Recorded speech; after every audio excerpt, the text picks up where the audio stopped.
it's that time. The Braves have come in as the Pirates get set to begin the final series of this 10-game homestand at PNC Park. It's a gorgeous night for ball game 2.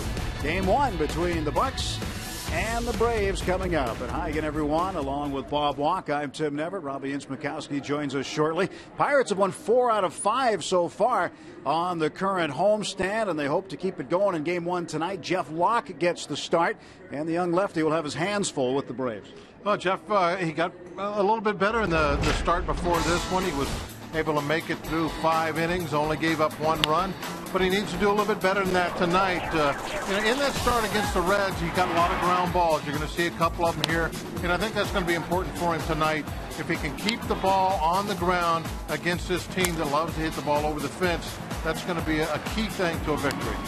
Well, it is early in the season, but the Braves have gotten out of the gate better than anybody else. We take a look at what Atlanta has done so far through the first 14 games. They're 12-2. That's the best record in baseball. They've scored more runs than anybody else.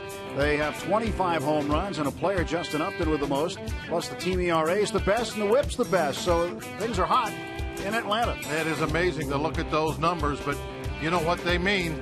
There's only one place to go from there, and that's down. So the red-hot Braves, who had their 10-game winning streak snapped yesterday by the Kansas City Royals in a 1-0 game, will take on the Pirates tonight. Well, you want to be the best, you got to beat the best. So bring on the Atlanta Braves. Lineups and first pitch coming up from PNC Park.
Well, we'll hear what Garrett has to say in the dugout and on the field, as Garrett is wearing a wire for us tonight. He's mic'd up. Pirates getting set to take on the Braves in Game 1 of this 4-game series. It'll be interesting to see what some of those conversations might be like at first base when and if the Braves get base runners over there. Sometimes that's where some of the better conversations take place in a game. Yeah, that's where most of the talkative players are. If you had to pick a position, it'd be first base. They're always talking about something to somebody.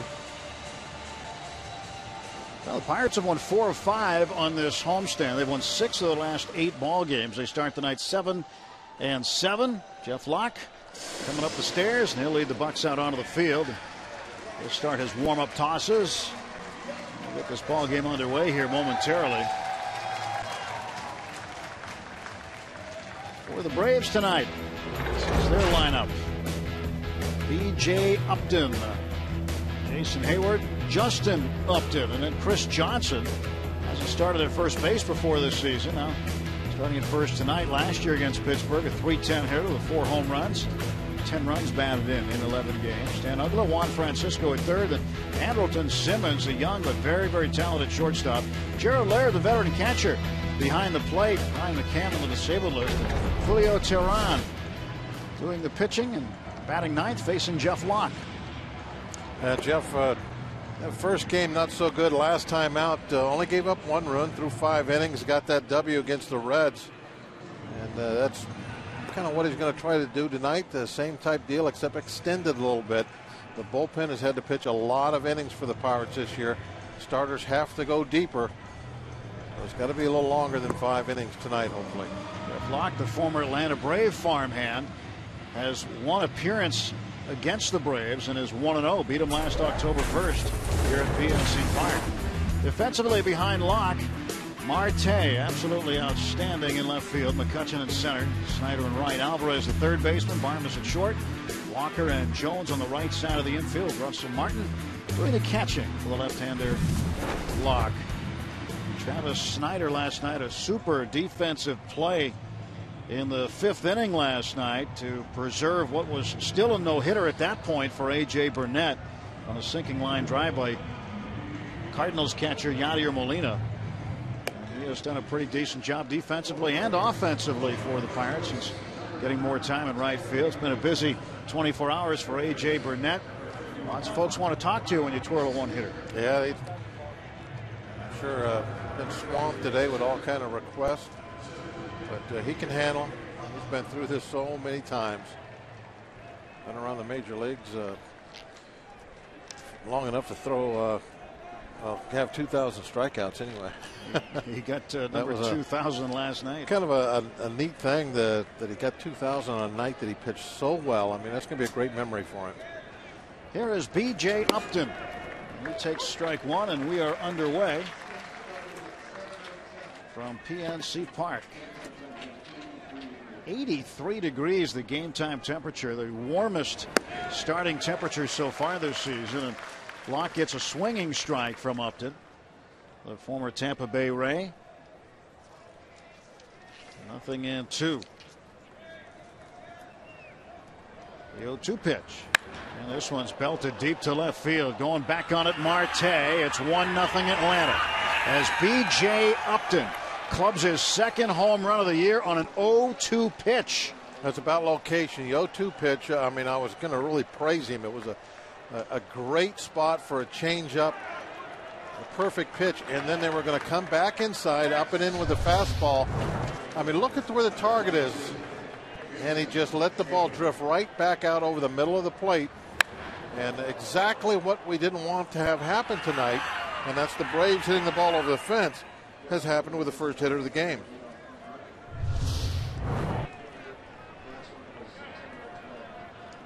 So the next batter is Jason Hayward. But here's another look at B.J. Upton's swing.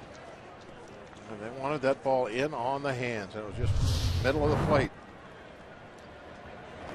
And Hayward a wave and a miss. Russell Martin practically stood up behind Upton. I mean, he was definitely giving a great target to throw to. Locke has no one to blame but himself on that one. He just did not get the 0-2 pitch where he needed to. Well, the Atlanta Braves jump on top first. A leadoff home run by B.J. Upton. And a 1-ball, 2-strike count on Jason Hayward. 9th time in Upton's career, B.J. Upton's career, he's had a leadoff home run. And a strikeout of Hayward. Foul tipped it into the mitt of Martin. A lot of good stories for the Braves so far, but Hayward's not one of them. He has really been scuffling it, hitting a .128. Here is Justin Upton, the major's leader in home runs. Interesting note about Justin and B.J. Upton when it comes to home runs. Last year, on the 3rd of August, B.J. Upton hit his 100th career home run. It was against the Baltimore Orioles. Justin, on the same night, hit his 100th career home run. The 6th pair of brothers in big league history to reach that milestone, and the Uptons became the youngest set of brothers in major league history to accomplish the feat. First ever to do it on the same day.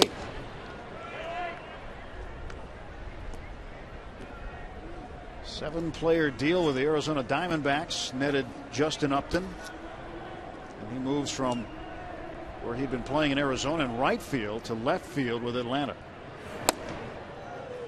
2 balls and a strike.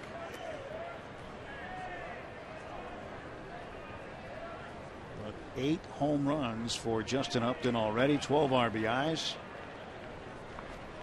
2-1 pitch. And we just came from Arizona on the last road trip, and certainly Upton's name continues to come up, although the folks in Arizona trying to move on from the Upton days. His name kept coming up because he kept on hitting home runs for the Braves and not the Diamondbacks. 3-2 now to Justin Upton. Throwing a couple of nice changeups. Really, both of them to the Uptons. And both of them for strike 2. They do everything the same. Even swing and miss strike 2 changeups. 3-ball, 2-strike pitch. Got him. So Locke comes back after giving up the leadoff home run and strikes out Hayward. Now strikes out Justin Upton, and he'll face the cleanup man now, Chris Johnson. Excellent spot. It's all about location. Excuse me. Right at the knees, outside corner. So I really think that Locke can learn a lot about pitching. Excuse me, darn it, can't talk. Pitching with his type stuff by watching Wandy Rodriguez, a veteran that's been around a long time. They have similar type stuff as far as fastball velocity and that sort of thing. One thing Clint Hurdle said, not to interrupt you, Bob, but give you a chance to get a drink anyway. But one thing that Clint Hurdle said today in his presser is that Jeff Locke knows more about the game of baseball now than he ever has. Not that he didn't know a lot before. As Johnson deposits one into center field for a 2-out single, but just by being around the ballpark here, being at the major league level, being around some experienced guys like A.J. Burnett, like Wandy Rodriguez, seeing what goes on the off days and how to prepare for your day, he feels that Locke is more prepared now than ever. Well, I'm speaking more specifically on actually how he's pitching to hitters, as far as throwing inside, setting up his breaking ball with the fastball on the hands, that type of stuff. That's something that Wandy does very, very well. He uses his fastball, even though it's, at times 89, 88 mile an hour. He uses it almost like a power pitch. And I think Locke, who throws in a similar zone, right around 90 mile an hour, can pitch like that with his fastball, go up and in. That's what he was trying to do on the home run ball. He was trying to throw that ball. That's something that Wandy's very good at. That's one of his strengths, throwing on the hands to right-hand hitters. And that's something that I think Locke can do. The 1-0 to Dan Uggla's down low. 2 balls, no strikes. Pitching coach Ray Searage been busy the last few days. Worked out Wandy Rodriguez yesterday. Wandy's okay to go tomorrow night against Tim Hudson of the Braves. And worked out Jeff Karstens today. On the side, Uggla swing and a miss, 2-1. Uggla hit his 3rd home run of the season Tuesday night at a 9th inning solo blast.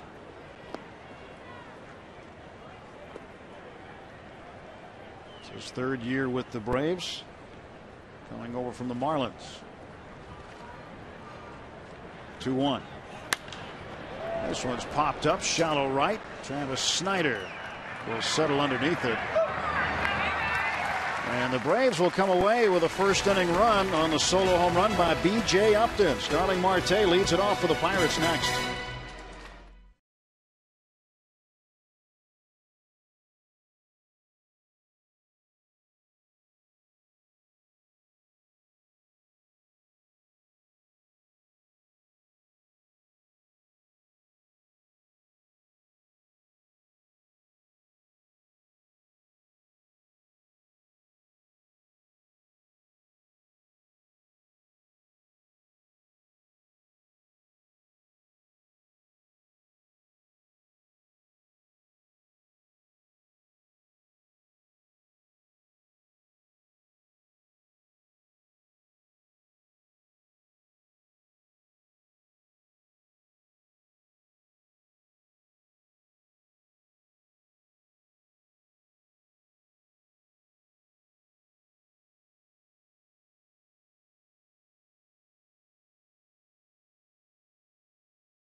Heading to the bottom of the first inning. Garrett Jones is mic'd up for us tonight.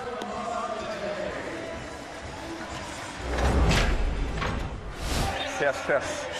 Nobody talk to me. I told Bandy I was going to be like, Annabelle. Great voice. I think we should translate that. I think Garrett said he was telling bench coach Jeff Bannister that he was going to hit a home run. And that he was going to call it during his swing. Cannonball coming. Don't think that's actually talk during his swing, but we'll see. We'll see. Starling Marte will lead things off for the Pirates. Buccos lineup brought to you by Toyota. Travis Snyder hitting next, then McCutchen and Jones. See if we can hear Garrett. Then Neil Walker. Over the last 5 games, 10 for 22, 6 runs batted in. He's got a 6-game hitting streak going now. Pedro, Martin, and Barmes, and then Locke batting 9th against the 22-year-old right-hander Julio Teheran of Atlanta. And he winds and fires home, and Marte will take a strike. Take a look at Teheran's numbers. Not quite as good as the last 22-year-old we saw just yesterday. That was Shelby Miller from the Cardinals. Quickly 2 strikes on how Marte. often do you go against back-to-back 22-year-old pitchers? Not going to happen very often. Now, Teheran is in his 6th year as a professional, and he's only 22. He started at 16. Here is the 0-2 pitch, and Marte pops it up, fouling out of play. And Teheran out of Colombia, grew up extremely poor. And really, his $850,000 signing bonus he got from the Atlanta Braves when he was just 16 years of age helped his family out greatly. 0-2 pitch. And Marte just got a piece of it.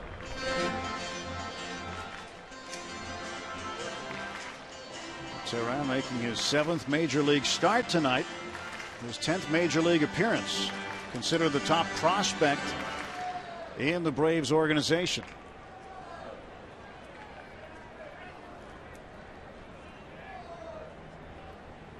The skipper likes what he sees out of this youngster. And again, a foul ball, and Laird couldn't hang on to it. Sharp breaking ball in a good spot.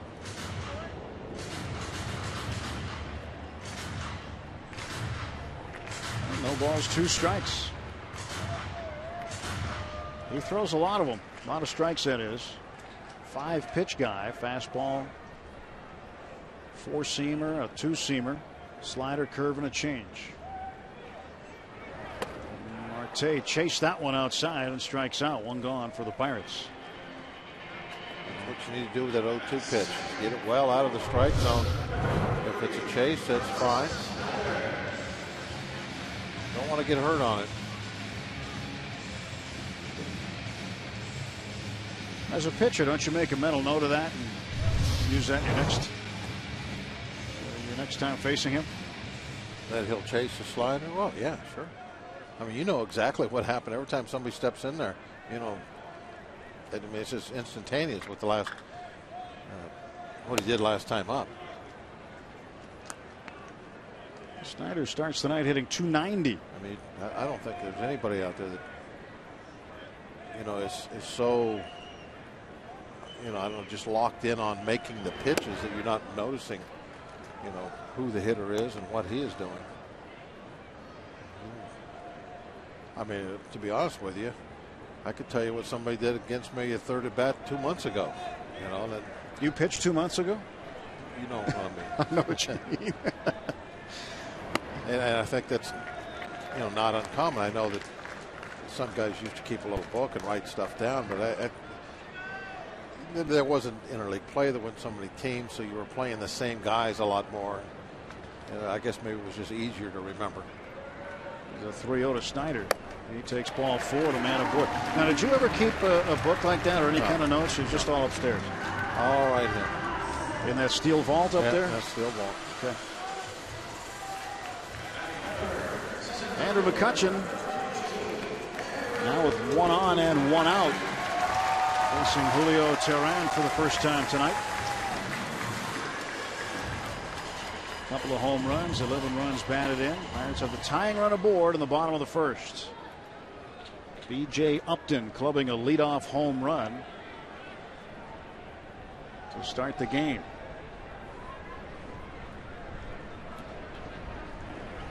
And McCutchen breaks his bat. Hayward's going to run under it. He's not going to get it. And it gets past him, and Snyder's going to run.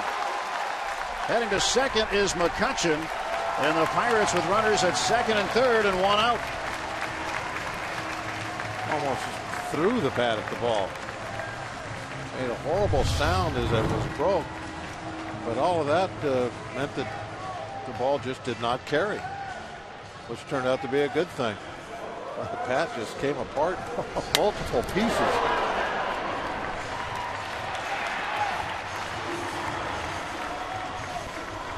And McCutchen, he made sure that he was going to have second base open before he took off. Double number 6 for McCutchen. Holiday the other day for the Cardinals. He never looked in front of him, and because of that, he ran somebody off the bag. Nothing in 1-2. Garrett Jones. Hayward couldn't get to that ball. The outfield of Upton, and Hayward.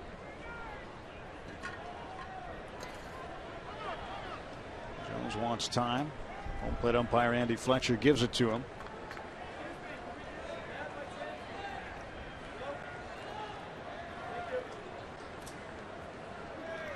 And the 0-1 coming.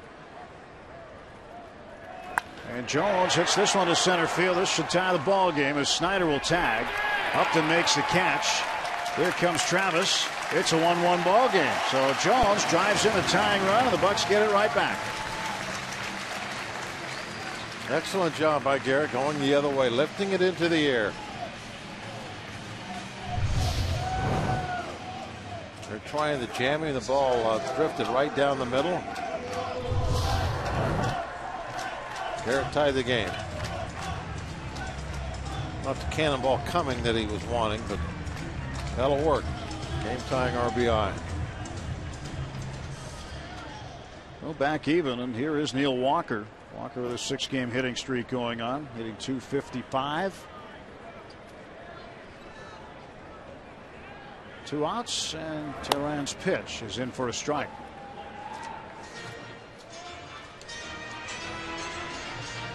Want the left-hand hitters to step up and do damage. 1 scored, 1 drove him in. See the numbers during the 6-game hitting streak. Neil got his first home run of the season Monday night against St. Louis. ball, 1 strike to Walker. Oh, look at the flags in center field. They are blowing hard straight out. Ball's going to carry tonight. That is straight out to center field.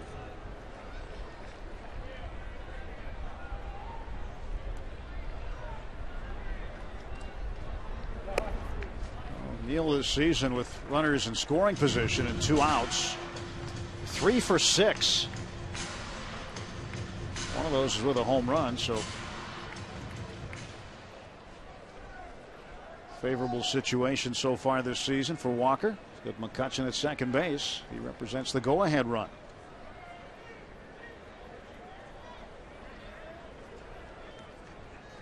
Teran checks second. Now will come home. And Walker calls time, and a late time call as Teran was ready to deliver the baseball.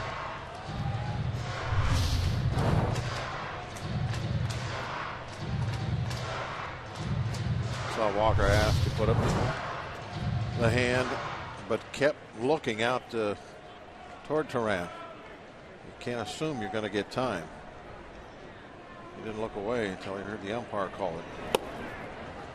3-1.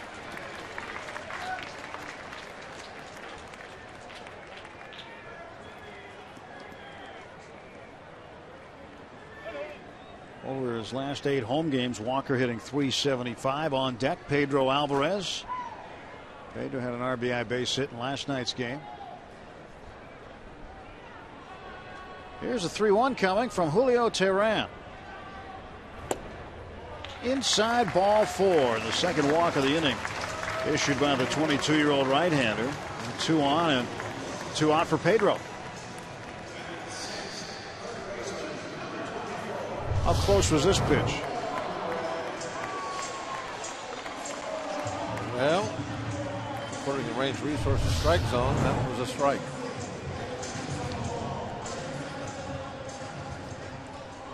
But when the catcher's set up outside and he's reaching back across his body to backhand the ball, tough to get those called.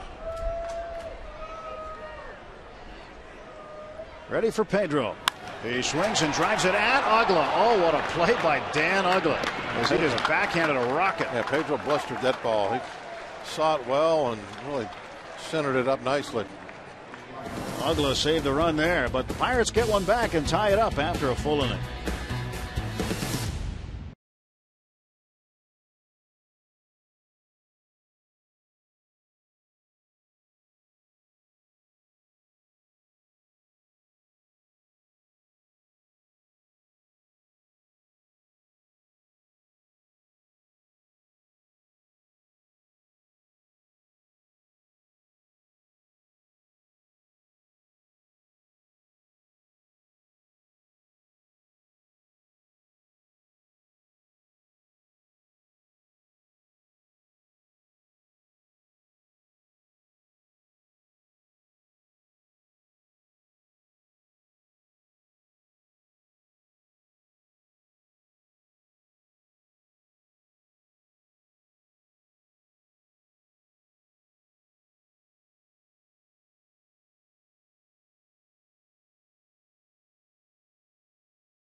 Sports is brought to you by Toyota. Now's the time to go places with Toyota. Visit buyatoyota.com for special offers.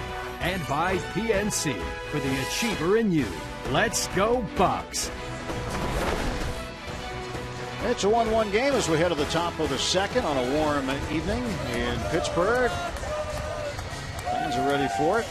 A little wind, too, that might be a factor in the ball game. Wind's been blowing out, but as we say that, kind of laid down a little bit. Jeff Locke with 2 strikeouts in the first inning. Gave up 2 hits, including the leadoff home run to B.J. Upton. He'll face Juan Francisco, the third baseman, to start things off in the second inning. 3 home runs already for Juan Francisco.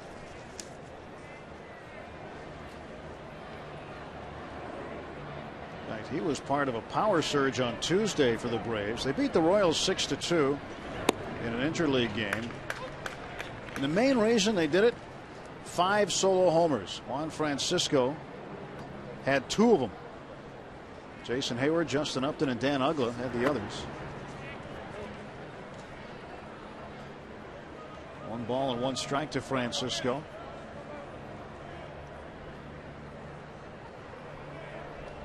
Francisco will split some time at third with Chris Johnson. A little different now this year without a guy named Chipper Jones in the lineup pretty much whenever he wanted to be, which is almost every day. Freddie Gonzalez having to pencil in different names at third base. First of his life without Bobby Cox, and now Chipper's gone. But not forgotten, certainly. Chipper will probably be making a speech in about 5 years or so. Yeah, you can. Upstate New York. You can bet on that one. 3-1 to Francisco.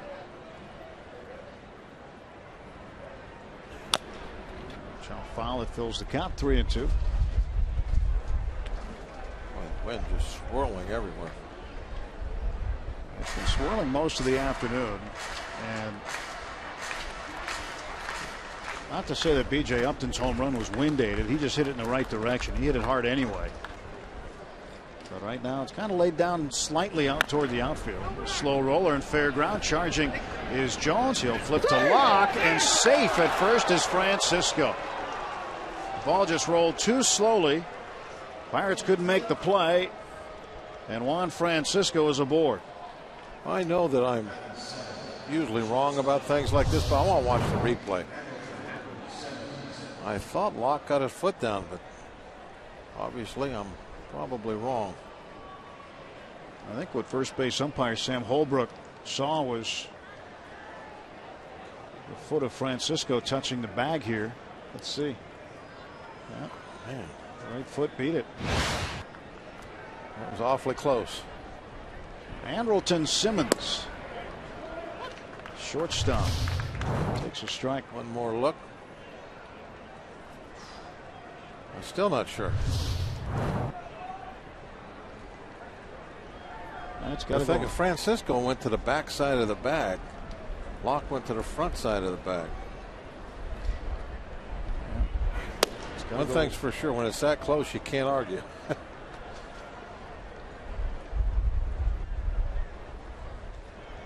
1-1 to Andrelton Simmons. Simmons participated in the World Baseball Classic for the Netherlands, who had a really good showing.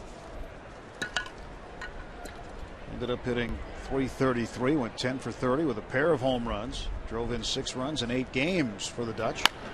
Ground ball to third. Alvarez gets a good hop. He goes to second for 1, back to first. Too late. Around the horn double play doesn't occur. Just 1 out there. I think the fans are a lot of boos after that call, but I think they're still upset about the other one.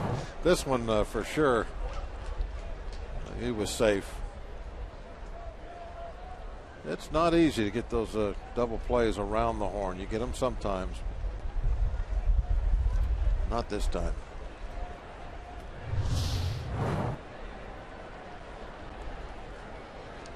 Well, with 1 out, runner at first base. Gerald Laird, the hitter.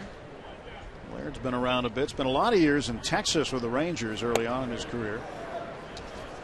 He is getting the start tonight. Brian McCann has had right shoulder surgery. He opened the season on the 15-day DL. He's down on extended spring training, so he won't be back for a little while.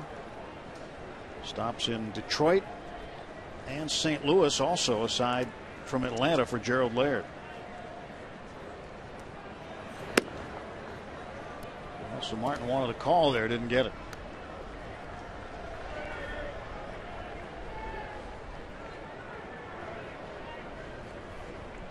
Home plate, Andy Fletcher. Sam Holbrook is at first base. Chris Conroy up at second, and Paul Nart is back at third. 2-0 waits, and throw to first. Back is Simmons. The Braves haven't been running all that much, but when they have, they've been successful.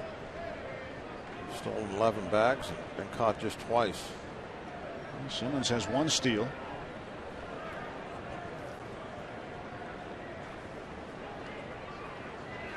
There goes Simmons. They've got him picked off.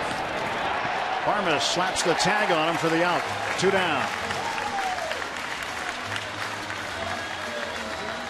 I think Locke might have gave him a little setup move and then came with a good one. Now Simmons does the best thing he can after getting picked off. Just keep running hard, see if you can beat the throw.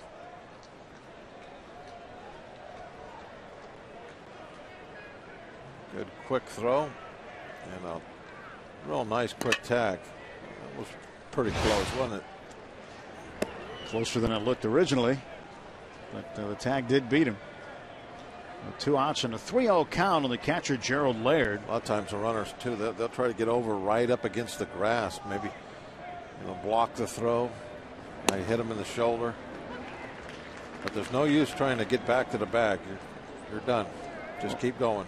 If you have a left-handed first baseman, you want to force him to throw it around you. Ball 4 to Gerald Laird. So 2 outs and a man aboard. Well, the Pirates and MLB are going to bat against breast cancer with the 5th annual honorary Batgirl contest. The contest is designed to increase breast cancer awareness while raising funds to support breast cancer research. All men and women 18 and older are encouraged to submit stories about how they or someone they know are going to bat against breast cancer and why they'd like to be an honorary Batgirl for the Pirates. Tehran hits it to right field, and right there is Snyder. 1-1 after an inning and a half.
Game here early on between the Braves and the Pirates. I'm Robbie and Smikowski. Well, the Atlanta Braves have brothers BJ and Justin Upton patrolling the outfield. They're special players, but it's all a special situation in that there hasn't happened many times. In fact, just 4 times in the history of Major League Baseball have brothers patrolled the same outfield, and the Pirates are one of the previous 3 teams to have done that. You look at Felipe, Jesus, and Matty Alou. All 3 brothers played together for a couple seasons with the Giants in the early 60s.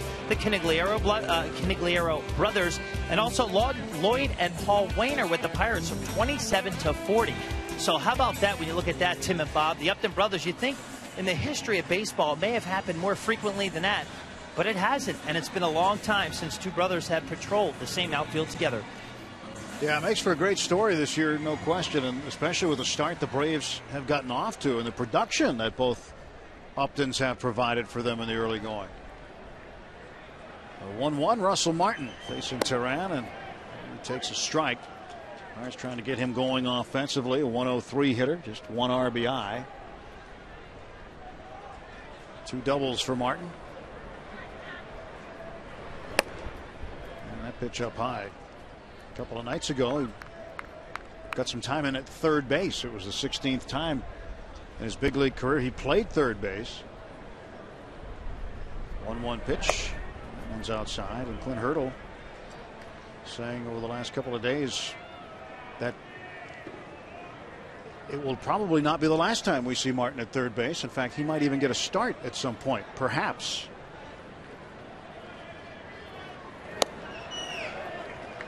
Three balls and a strike. Now there's a horse of a different color.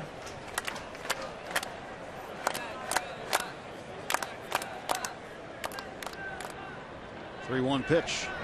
And Martin hammers this one to left field. It is way back, and it's home run number 1 for Russell Martin. And the Pirates lead it 2-1. He got himself in a situation where he could sit on a fastball, got it middle of plate, hit it out of here. Maybe going to be one of those nights, don't you think? How many home runs are going to be hit? It's all said and done by the 9th inning. The ball really carrying well under these conditions, these windy conditions. Could change once it gets dark, but right now, ball is carrying well. This one almost made that second deck in left field. Hit a long way. Hit it to the fastball, low middle of the plate, just a little bit above the knees, but it was dead center. And Barmas racing for first base, and Ugla retires him. Yeah, nice play by Ugla, going with the bare hand. Ugla's made 2 very good plays so far. Let's take a look at Russell Martin's home run again. Watch the location. I mean, this is right center. It's a 3-1 count, so he's looking for a fastball to drive. And look at that. Look how far this ball goes. That's almost hit that facing there. That's about a 400-footer. That's a long one.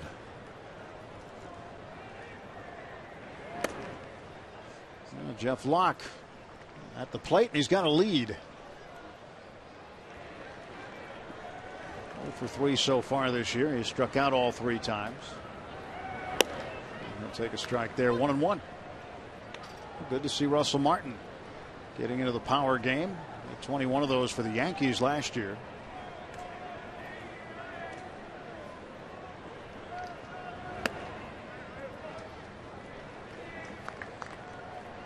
Now the wind is not blowing out to center anymore. It's blowing out toward left.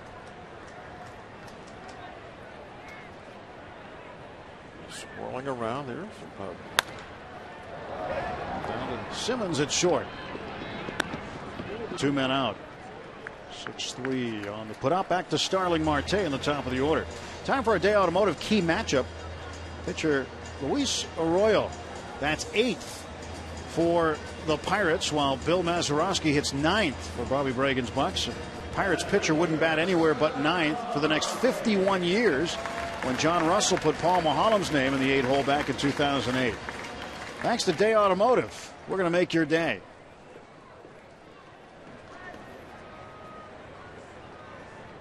Here is Marte. He'll take a strike. He's 0 for 1. Marte's got a 10-game hitting streak.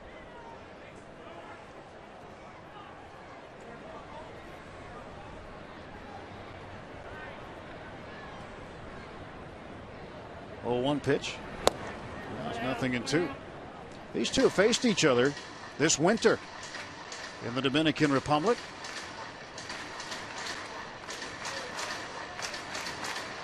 Marte seemed to get the better of a lot of pitchers there.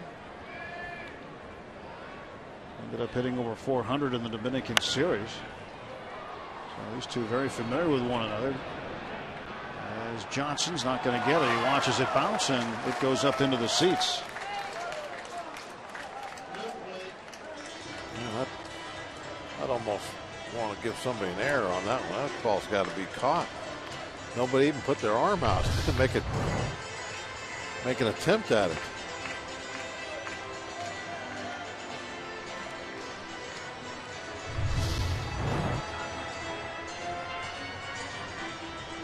Johnson just not familiar with first base. This is the first time he's been playing over there on this side of the diamond. He's normally a third baseman. So Freddie Gonzalez with Freddie Freeman rehabbing in AAA Gwinnett tonight.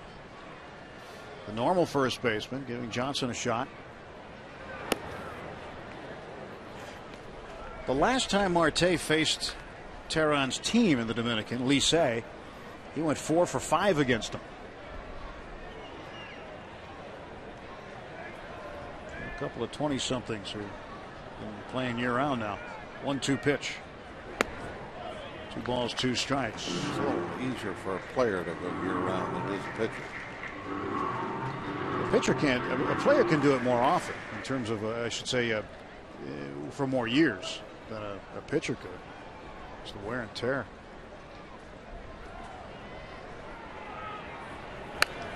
Watch out. Hot shot right over the Braves dugout. Yeah, there are reasons why a pitcher could go to winter ball and pitch.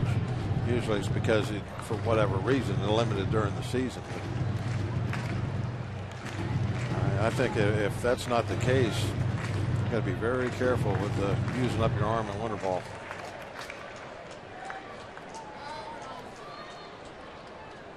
Tehran's 2-2. Marte, did he go? No, says first base umpire Sam Holbrook. Like he might have offered, but it was close. I think he swung. Pirates got a call there. It's a full count on Marte. Like that bat one. The head of the bat out in front of home plate.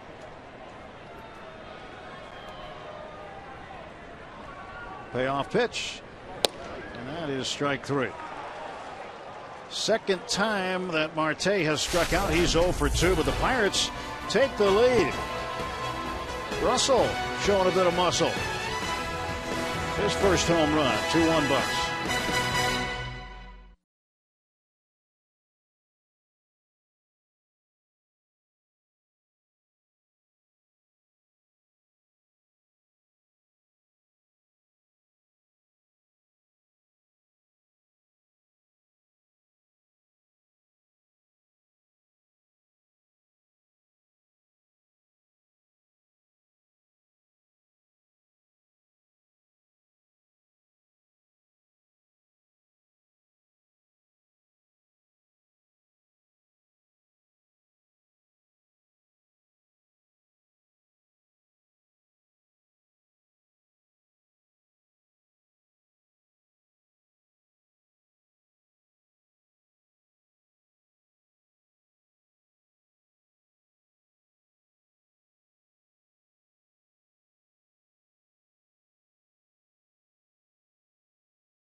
Half of the third inning. Garrett Jones is mic'd up tonight.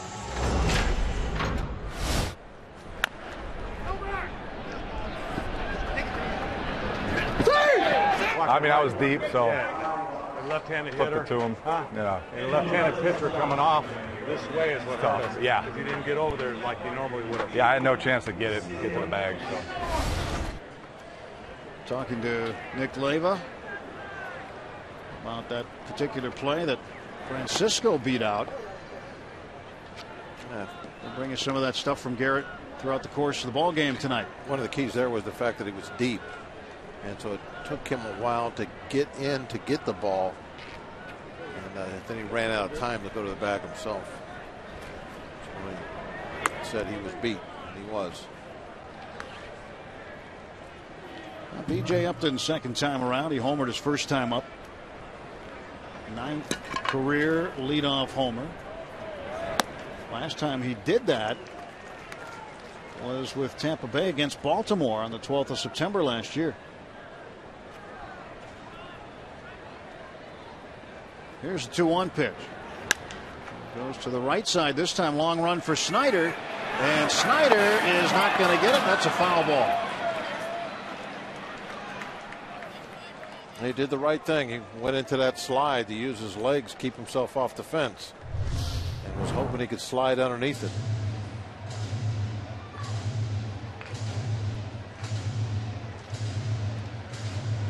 Awfully close to it. It looked like the ball hit right next to his front foot as he was sliding. That would have been a tough call to make if you're the umpire looking straight down the line with Snyder's foot and leg kind of blocking the baseball as it hit. It was the right call. That's a comebacker right to Locke. Nice play. One out for Atlanta.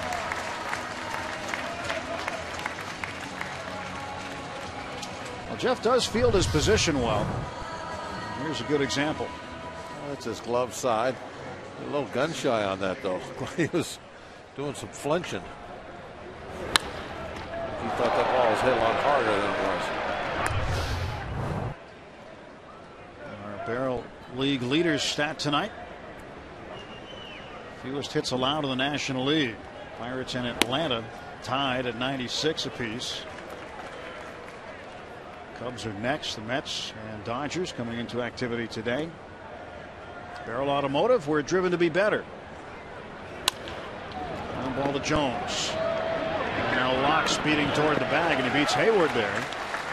2 men out for the Braves. Again, Jones is deep, so there's no way he can get to the bag himself. As a pitcher, you have to be there for him. Now Locke, see, he falls off third base side. He's got to plant that foot and push off and get straight to the bag. If you have time, if you're going over there and it's not somebody that's you're really flying down the line, or you got a real good break on it, you can kind of round that off a little bit. You don't have to make this direct line right to the bag. So if you round it off a little, then you're not going to get run over by the runner. You can kind of peel off in the fair territory. He peels off in the foul territory. Locke didn't have that luxury on that play. He had to go straight to the bag. 2-0 to Justin Upton. Big deal made between the Braves and the Diamondbacks back in late January. 7 players involved. Well, you know, as Locke is careful with Upton so far. Upton has hit safely in 3 straight. And so far in this season is 4 for 17 against left-handed pitching. Take a pitch, and that's low ball 4, so Upton aboard. Tying runs on for Atlanta with Chris Johnson, the cleanup man, coming to the plate. Johnson was a player who came along with Justin Upton in that 7-player deal. 3rd big league team for Johnson. He was also a Houston Astro. 1 for 1, a single in the first inning.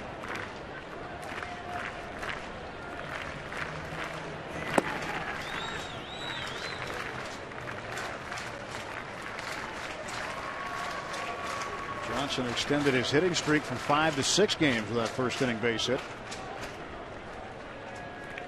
He leads the Braves with 6 multi-hit games. This is a team that has been an offensive juggernaut through the first 2 weeks of the season.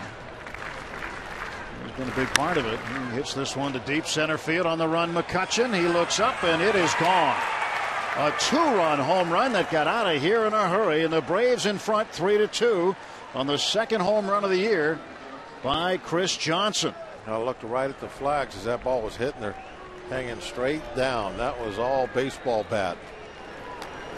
Wind didn't help that one. So the 2-out walk really hurts as the lead is gone. The location. Center of the plate, about belt high. The thing is about those pitches, they don't all go out of the ballpark. It's not like you can't throw one in the center of the plate every now and then. And Uggla hits a ground ball up the middle, and Walker playing him there, throws him out. Braves do some damage as Upton walks and Johnson homers. It's now Atlanta 3, the Pirates 2.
Baseball on Root Sports is brought to you by Barrel Automotive. We're driven to be better. And by Day Automotive. We're going to make your day. Let's go Bucks.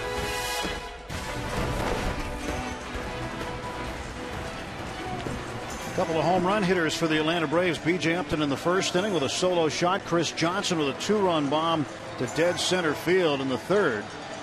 And Atlanta with a 3-2 lead. This game, Bob, might have the makings of the last man standing wins.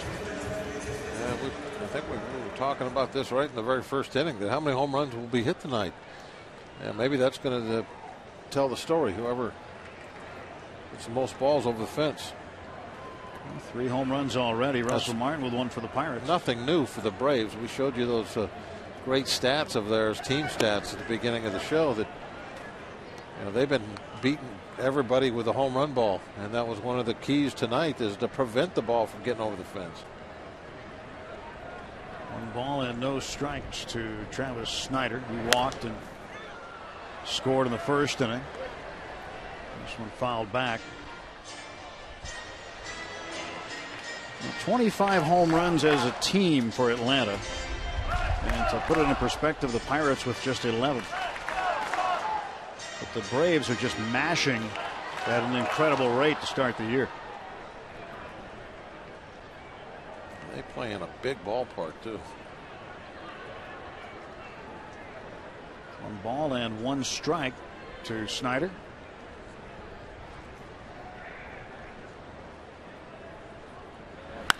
And Snyder hammers it deep to right center field. It is going, and it is off the wall. And Snyder rounding second. He'll stop there with a double. 3rd double. Make that the 4th double of the year now for Snyder. Nothing gets a rally going like a leadoff double. They picked on a high one. Went out and got it. It was an outside corner. He jumps out there and hooks it in the right center field.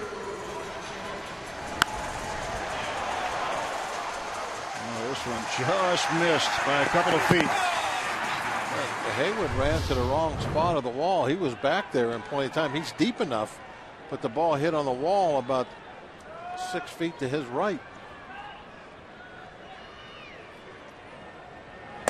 McCutchen takes in on the hands for a ball. It's that time of night where you have the gray skies, where it's kind of tough to follow a baseball sometimes. It hasn't gotten dark yet. I wonder if Haywood maybe lost that ball for just a moment, because he was back, but he wasn't in the right spot. He was too far toward right field. He hadn't gone far enough toward right center. I've seen outfielders with sky like this just totally let a fly ball drop. Can't find it. They'll take their eye off it, look back up, and they don't know where it's at. And 15 minutes later, when it's dark, black up there, those balls are easy to spot then. Right now is a tough time. Kutch ahead 3-0.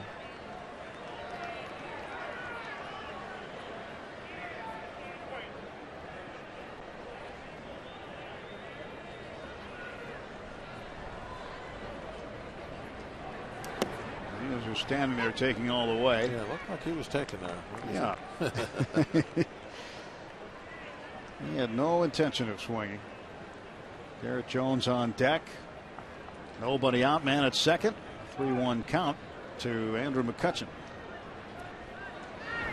And he hits this one to left field. Snyder will go back and tag up. And Snyder gives it a bluff. So McCutchen is out. And Garrett Jones, who last time up, we mic'd him up. Come out, please. Come out, come out. Thank you.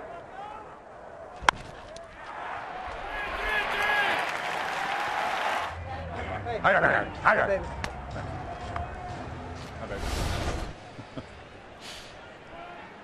You got a funny way to communicate. They're very polite with the umpire, though. Sure. Yeah, say please. Time, please. Maybe that's why hitters always get time called. So they say please. You know, maybe that's what you missed out on all those years. You didn't say please.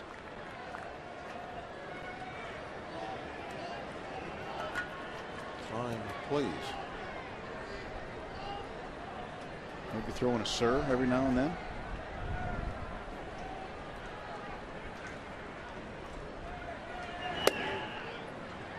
And Jared Laird wants to go out and talk to the young right-hander, Julio Teheran.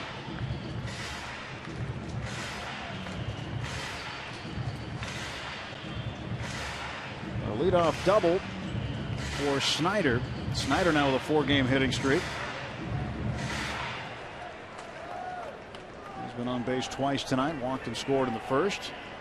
Jones got him in with a sacrifice fly. And Snyder representing the tying run in the bottom of the 3rd inning. Snyder definitely getting the lion's share of starts in right field now.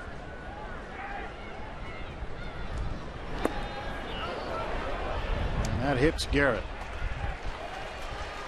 So Jones down to first, 2 on and 1 out for Walker. Can't wait. Later on, we're going to find out if he said ouch. That's right. We've got him mic'd up.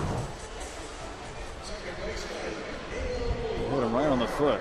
I think he did. I think he said something. He said at least ouch right there. No, don't look at his foot. Look at his mouth.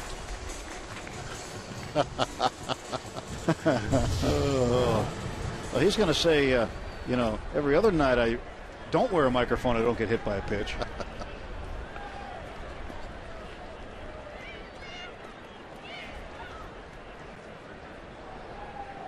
Walker reached on a base on balls last time. Pickoff attempt, and Snyder gets his right hand back in there.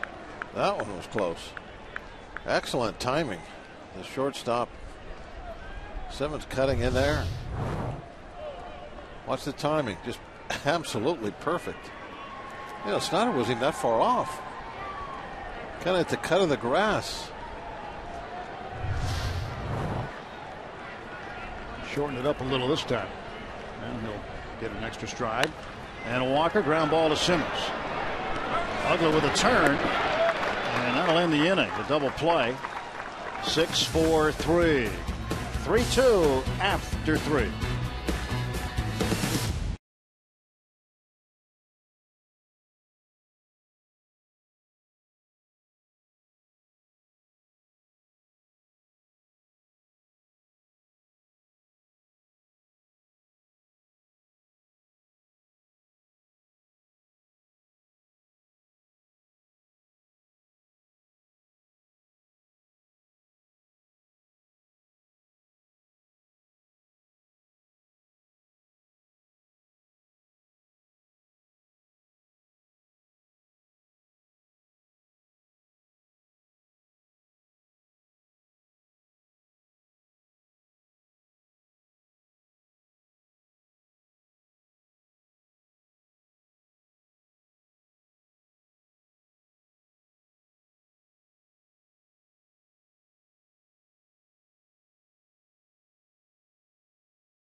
Jeff Karstens, who today threw 30 pitches, some on flat ground, did throw from the bullpen as well.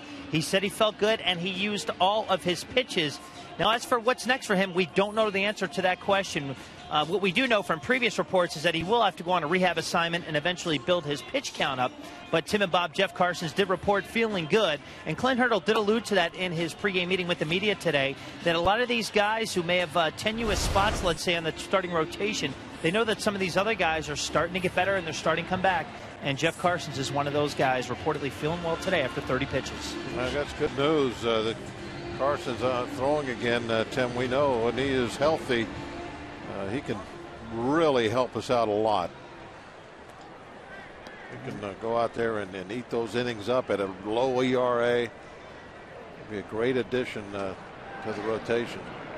It's his birthday.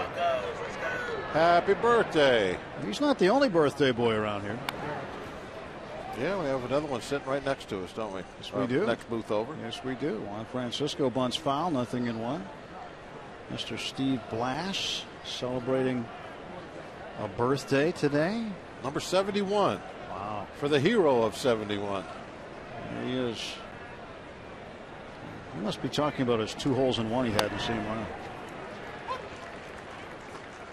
But he is a 71. You would think he was 51. He is still so active. Loves to get out on the golf course. I mean, all he can, that's for sure. Right at Barmas. Francisco's out. 1 down. He's the life of the party, the life of dinner every night when we're down there in the press room. Some of the tweets. Hashtag Bucks Booth. He doesn't look a year over 50. No, I said he's 51. I'm going with that.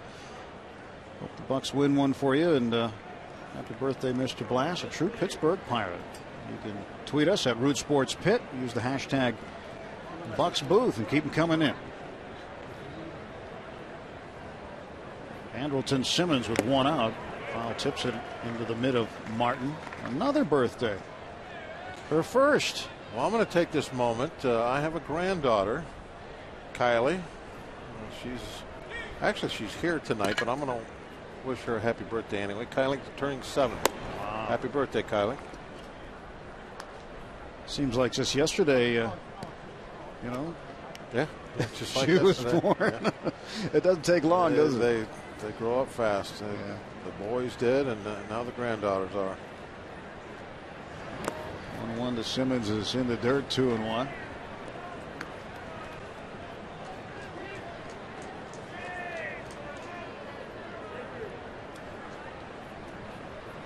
Seems like around here lately someone's having a birthday every day. Well, somebody is somewhere. To left field, and Marte will track it down. Got that in on Simmons a little bit, just far enough, take some steam out of it. Get ready for another Bucks and Pucks night tomorrow night when the Pens and Pirates play at the same time. You can see the Pens battle the Boston Bruins starting at 6:30 on our main channel, and a special Root Sports production of your Buccos game against the Braves at 7 o'clock on MLB Network. Visit rootsports.com for a channel lineup and more information. Same as we did last night when the Pens played the Canadiens and beat them 6-4, and the Pirates ended up shutting out the Cardinals 5-0. So maybe another Bucks and Pucks sweep tomorrow night too. We'll see. That would be nice. But first things first, Pirates trailing by a run here in the top of the fourth. Yeah, how's the record on the Bucks and Pucks night? It seems to me it's got to be pretty good. I think so. Have to go back and check it out. There's one down to Pedro off his glove, and Barmes will try a throw, but it's too late.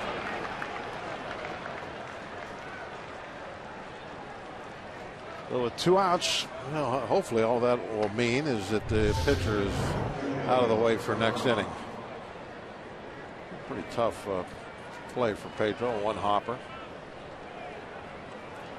He'll get charged with an error.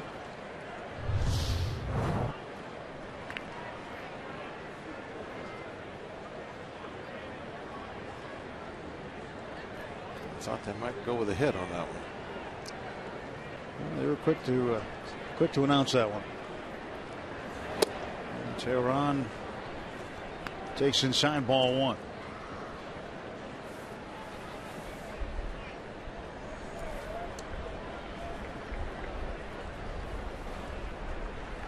Stretched by Jeff Locke. And the pitch. And 2 balls and no strikes.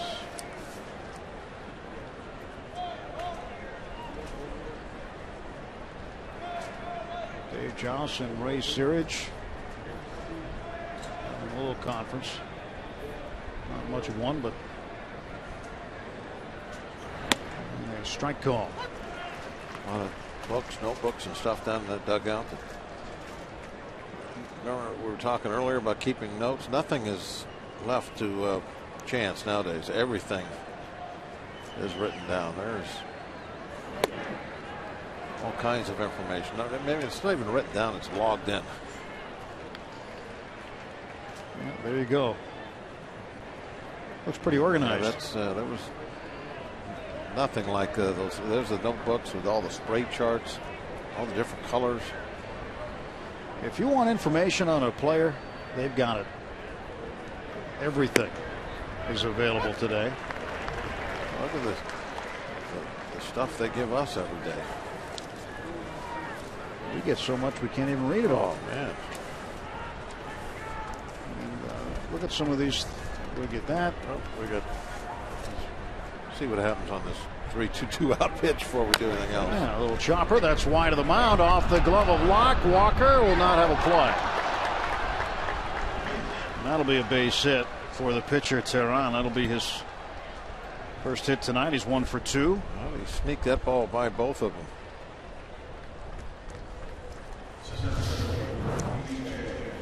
Now, first it's Locke that has an opportunity. He hits it with his glove.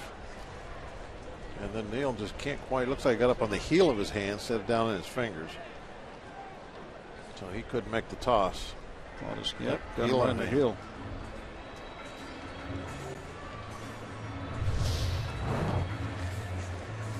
You know, we talk about the information that's available. I mean, the different kinds of charts we have. There's all the stuff that we get from Bloomberg. I mean, just different amazing pie charts and graphs. These are all the different players on the Braves and the Pirates, and these are all the matchup numbers of what so-and-so hits versus so-and-so career numbers. I mean, it's amazing. And Garrett Jones, whole page on Garrett Jones, whole page on Justin Upton, before and after dates. Chase percentage, swing percentage, whiff percentage, ground ball percentage, fly ball, you name it. And then you get the normal, also the game notes that you get, the kind of the PR stuff. There's Bruce Keeson.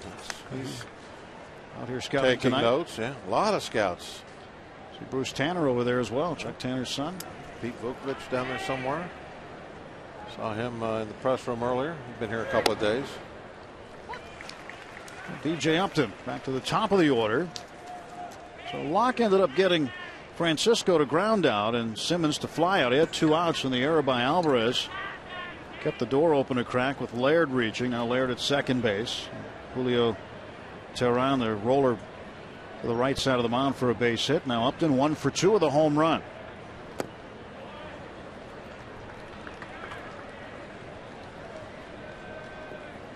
One ball and 1 strike to B.J. Upton.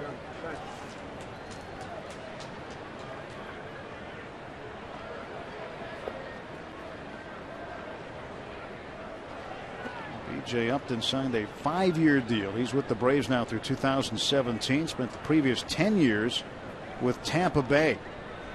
Rays drafted him number 1 in 2002. He had a career high 28 home runs last year for Tampa Bay. And he hit his second one of the season tonight.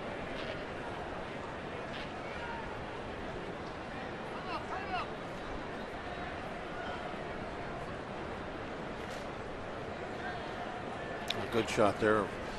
Locke, as he's looking in for the sign, he's rolling the ball around in his hand. Doesn't want to give him away anything as far as his grip.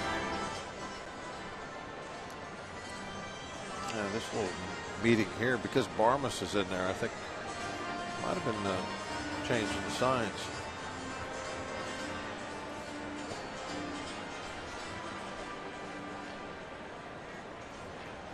Anytime the signs get changed when you have a runner at second base, the infielder has to be told.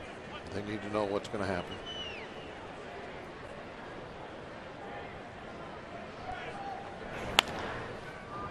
Strike 2. 2 balls, 2 strikes to Upton. Locke would like to get out of this one. 2 on, 2 out. Just a 1-run lead for Atlanta. Pirates will have Pedro Alvarez, Russell Martin, and Clint Barmas due up in the bottom of the 4th.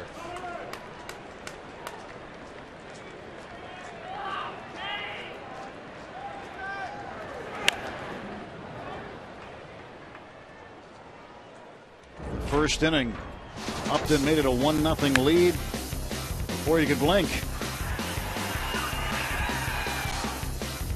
That was on an 0-2 pitch also.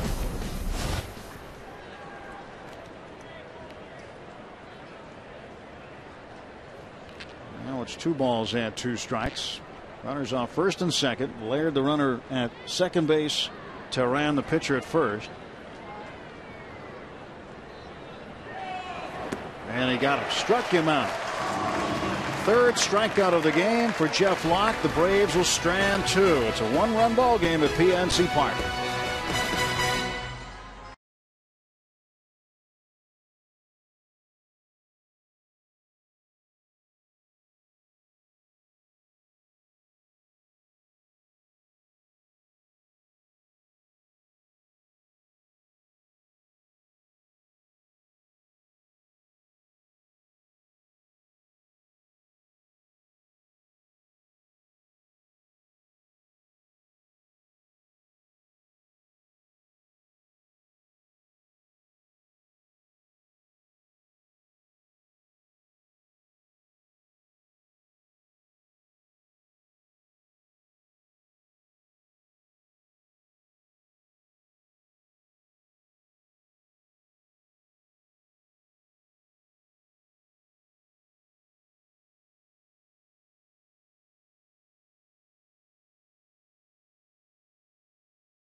the Pittsburgh Pirates and may not be reproduced or retransmitted in any form, and the accounts and descriptions of this game may not be disseminated without the express written consent of the Pittsburgh Pirates. It's a Free Shirt Friday tomorrow at PNC Park. Starting at 7:05, all fans take home a Pirates t-shirt at the gates, courtesy of People's Natural Gas. For tickets or to see all of the Free Shirt Friday designs, visit pirates.com/Free Shirt Friday. Pedro Alvarez will lead off to start the bottom of the fourth inning. Pedro 0 for 1. Tell you what, he had a rocket right at Dan Uggla, and somehow he made a backhanded short hop play. Made a real nice play on Pedro to retire him to end the first inning. In the last couple of days, I think he's been centering the ball up much better than he did earlier. Remember the game that got rained out? He hit that shot out there toward left center. He's coming around. Yep. Jay Bell. You know, one of the things last year that happened when Pedro was struggling so early is they tried all kinds of different things. And at one point, Clint Hurdle said that he had been doing everything right. He had been doing a terrific job in the cage, in BP, off the tee, anything they could work on him with, early work, early BP, no matter what it was. And he said there was just a disconnect between the workouts and the game. But then all of a sudden, everything clicked for Pedro. And he hammers this one to center field, and El Toro strikes for the first time. It's a 3-3 ball game. How far did that one go, Tim? Far. That was about 2/3 of the way up on the batter's eye. Batter's eye is, I don't know what, about 415 feet from home plate.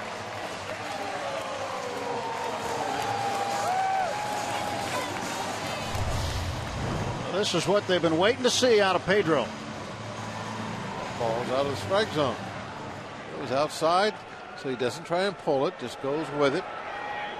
And that is a bomb. Way, way, way out of here. Russell Martin, who homered his first time up, follows up Pedro.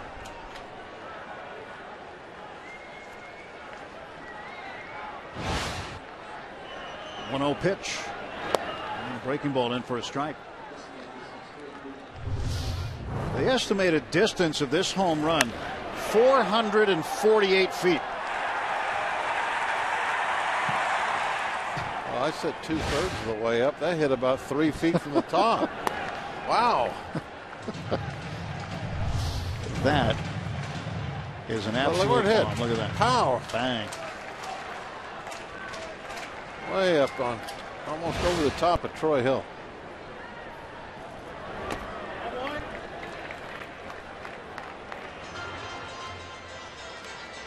.448 on the estimation from the folks in the press Pedro, box. did you get that one? Yeah, You know, he probably how'd that didn't really feel? get one because, I mean, during batting practice, how many times we would just sit and watch, especially on the road. They take batting practice a little later on the road, obviously. And he just puts on the shows and just hits monster shots just like this, one after another.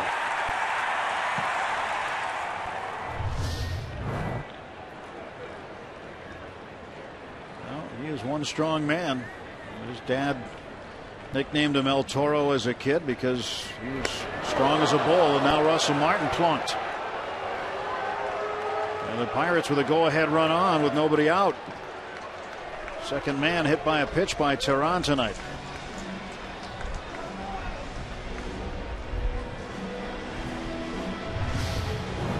Take a look at that. Yeah, got him right on the elbow protector, so I didn't hurt too bad.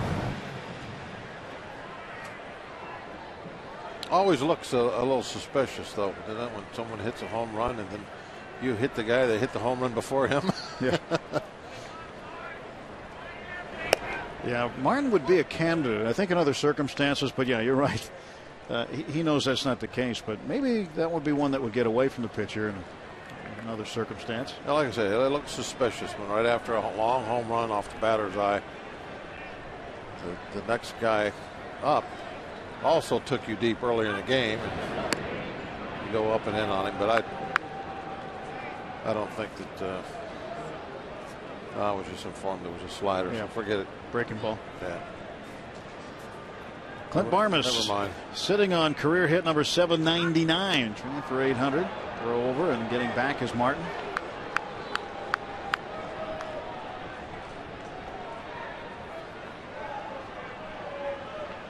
Also representing the go-ahead run. Pirates with a little traffic on base right now. And Barmas toward right center field, but Upton will run underneath it and make the catch.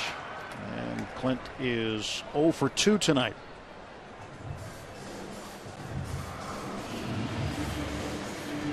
Pedro, you earned the tweet.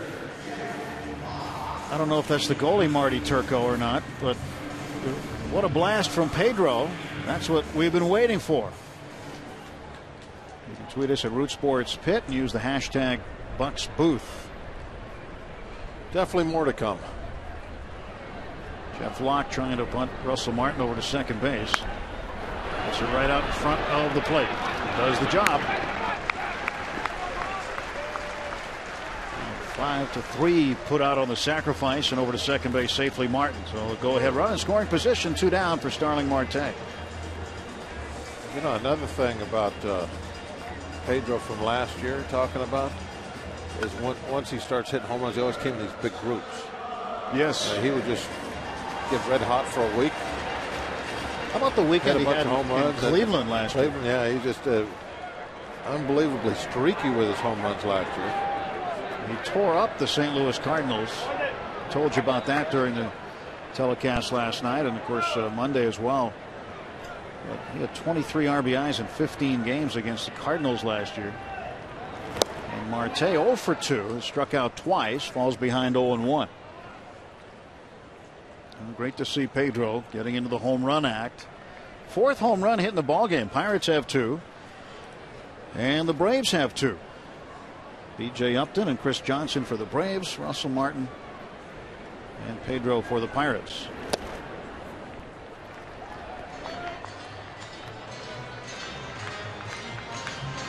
Pedro with a couple of RBIs over the last 2 games now.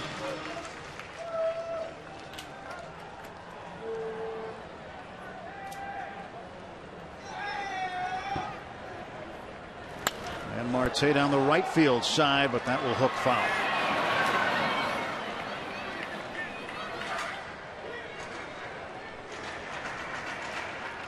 Marte slicing it out of play on the right. And a 1-ball, 2-strike count to the Pirate leadoff man.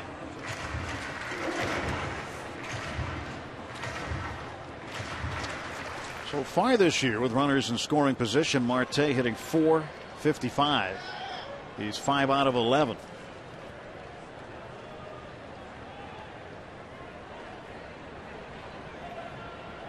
Tehran's 1-2. And Marte got just a piece of it. Hung a breaking ball to him, but it didn't break out to the middle of the plate. It hung there, but hung on the inside corner. That would have got to the middle of the plate. It might have got to the middle of the bat. You can see where the 4th pitch was, up and in.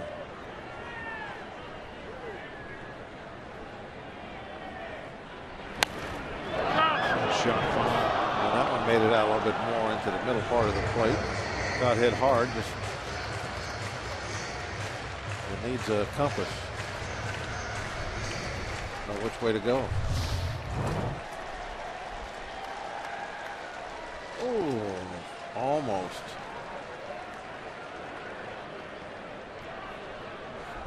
Oh, intercepted. Yes. On the deflection. Tip play. By Chipper Jones. Got it on a tip play.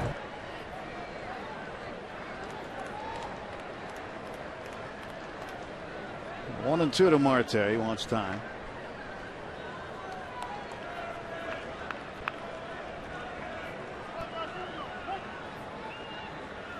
Russell Martin at second base, 2 men out. And strike 3. 3rd time on strikes, Marte. has gone out. Speaking of going out, Pedro Alvarez launched this one high off the batter's eye in center field, an estimated 448 feet. El Toro striking for the first time and tying the game.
A buzzer beater in the '98 NCAA tournament to defeat Cincinnati and send the Mountaineers to the Sweet 16. Hear the story retold by Bob Huggins, Jared West, Brent Solheim, and Tony Caridi while you relive this bracket-busting classic. Sunday Night Classics, Boise buzzer beater, Sunday at 8 on Root Sports.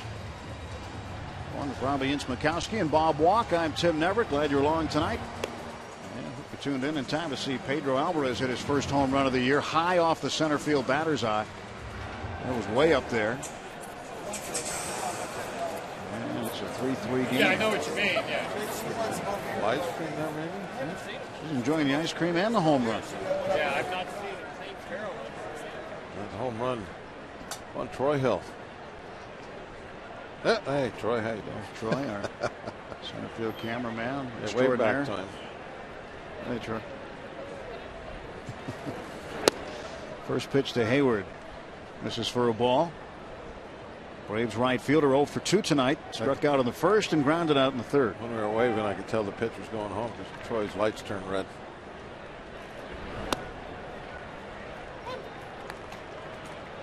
And 1-1 to Hayward. Yeah, there it is. Troy.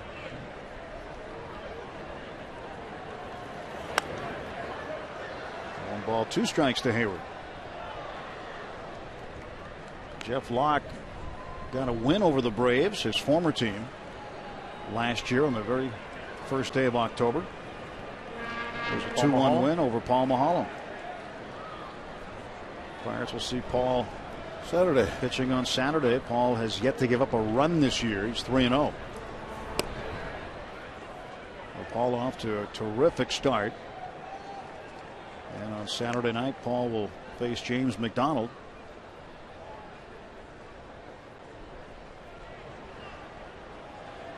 Tomorrow night, Tim Hudson and Wandy Rodriguez. Rodriguez coming back from the left hamstring strain that he suffered in Arizona. Skipped his last start. But he is ready to go tomorrow night.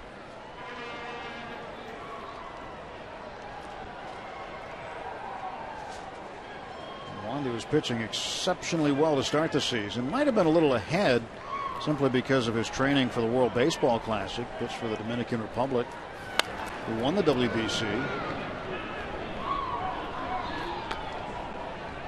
Pitched very, very well for them. So.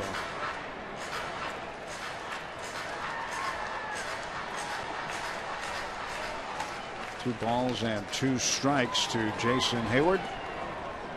3-3 ball game, top of the 5th. Count full, 3-2. But too far out in front. Could swing on that one.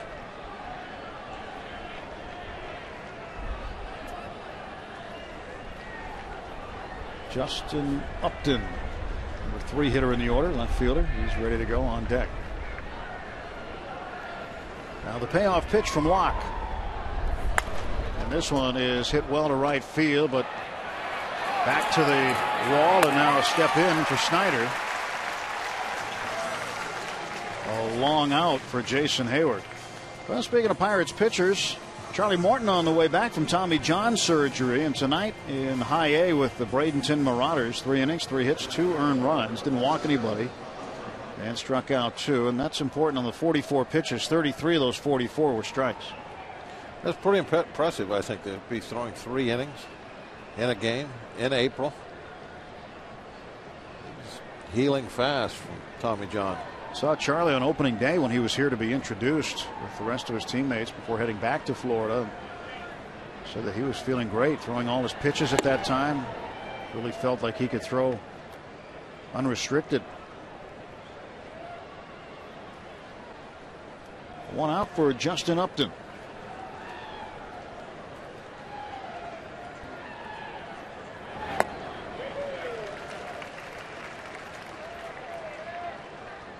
Some nice change-ups tonight to the Uptons.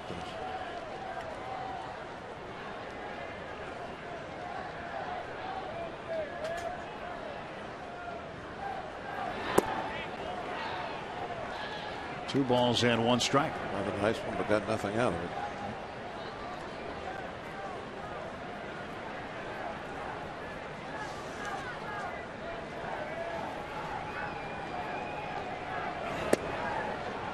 Justin Upton leads the big leagues with 8 home runs.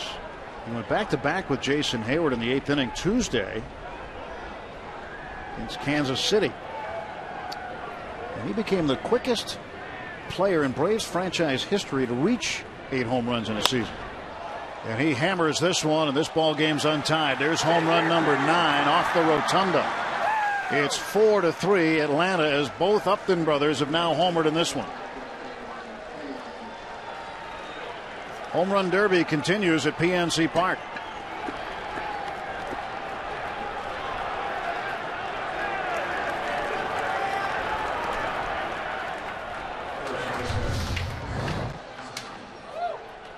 I thought was the theme of the game.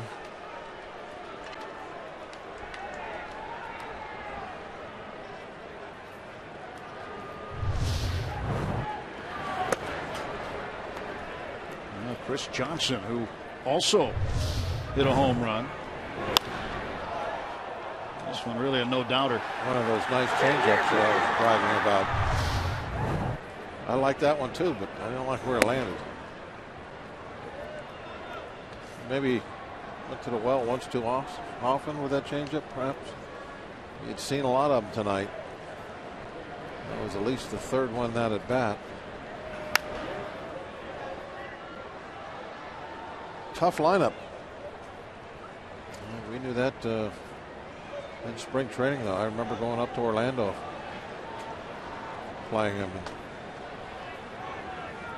I can remember talking about the National League East and how tough the Nationals were. And I started thinking about the Braves lineup, and it's like, well, I guess we can't give it to the Nationals yet. The Braves, they put together quite a team.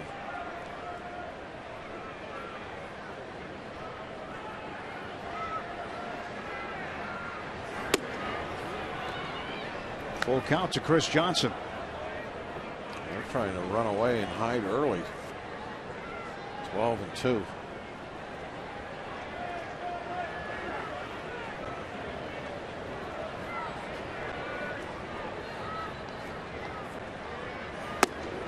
Missed with a payoff pitch and walks him with 1 out. Man aboard for Atlanta, and the batter will be Dan Uggla.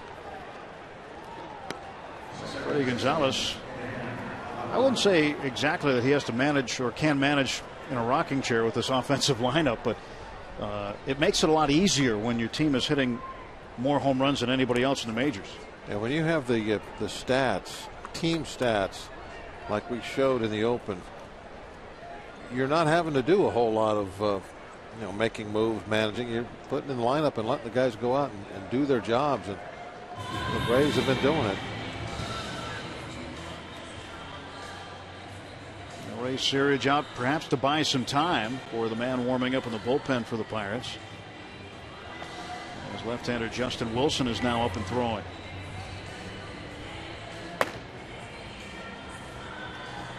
Three different Braves with home runs: B.J. Upton, Justin Upton, and Chris Johnson. Two different Pirates with home runs: Russell Martin and Pedro Alvarez. A 4-3 ball game, and still really not even halfway through the game yet. Anybody's game, the way the ball is carrying tonight.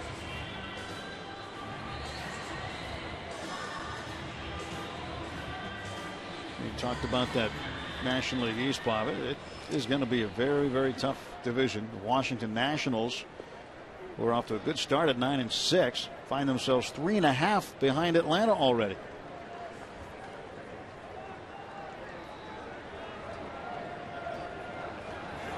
And the Mets are off to a decent start. They lost to Colorado today 11-3. They've had just a heck of a time getting games in Colorado. They played in temperatures in the mid to lower 30s today. They had 2 games snowed out this week. They had a doubleheader, and that finished in sub-freezing temperatures. That went extra innings in game 2 the other night. Spring of the Rockies. That's it. And they're not done with the snow there yet. We'll have more. Well, we're going to have a few cool nights before it's all said and done here. Sure. I think. It was nice to enjoy this 80-degree weather, but it is spring. It's going to come and go for a while. We'll be covering the new plantings out there so they don't freeze one night. Gets away. Martin's throw down is in time to get him. Oh, close. So Martin with a rifle shot, and that retires Chris Johnson. Where this ball gets away, you would think Johnson would be able to make it. There was a little bit of a hesitation, I believe. He wasn't sure. Right about now, he decides to go. There's a nice, strong throw, and he's done.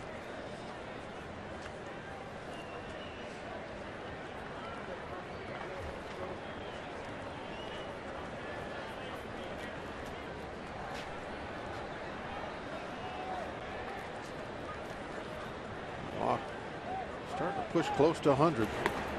3-1 is low, ball 4. He may be tiring too. That's number 95. It's back-to-back walks. Johnson, just in case you're scoring it, not a caught stealing, by the way, just out trying to advance. 2-4. And that's going to be it for Jeff Locke, as Justin Wilson gets the call from Clint Hurdle. And we have a pitching change at PNC Park. As Jeff Locke's night is done, he makes it through 4 2/3 innings. Gives up 3 home runs, and the Braves leading 4-3. Justin Wilson next.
All kids 14 and younger receive a Let's Go Bucks eco-friendly rally towel thanks to Waste Management. Come early for the #1 Cochran Family Fun Zone on Federal Street. Stay after Kids get to run the bases. For tickets, go to Pirates.com.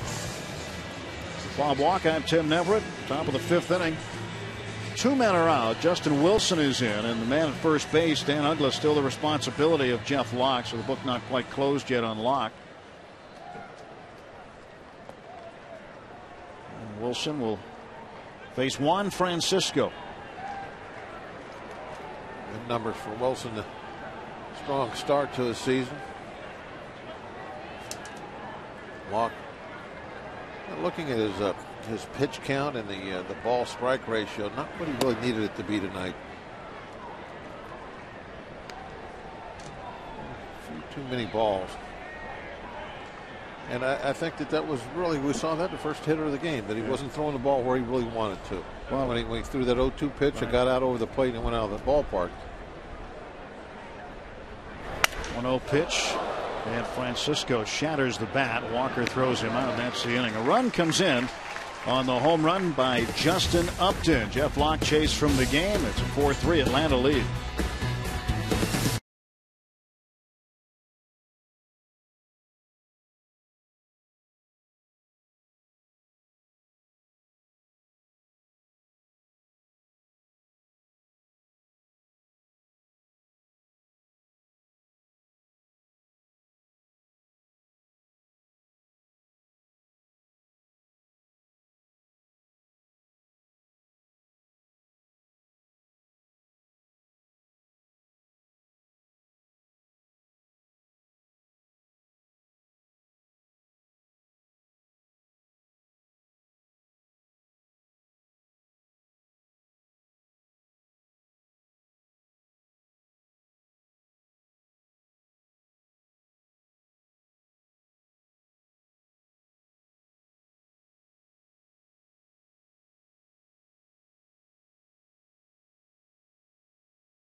Jason Grilly's long-awaited chance at being a closer has arrived.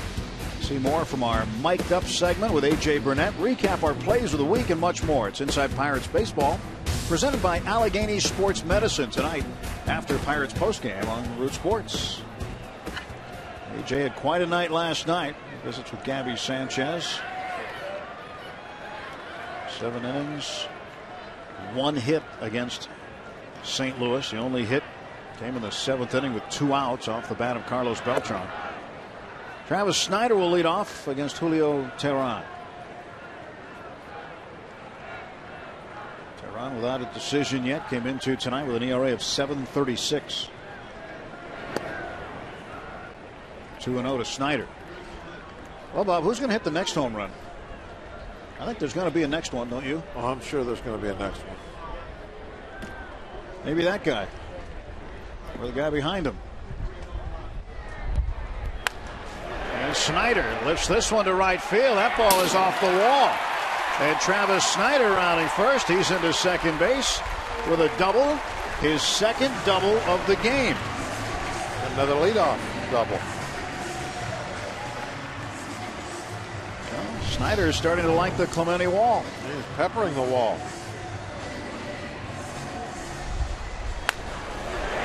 First double actually was a little bit over from that. That one almost turned into a triple the way it bounced hard left or right, depending on where you were sitting. Get him in, tie this one up. And Kutch is 1 for 2. He has a double. And a double in the first. Fly to left field in the 3rd inning.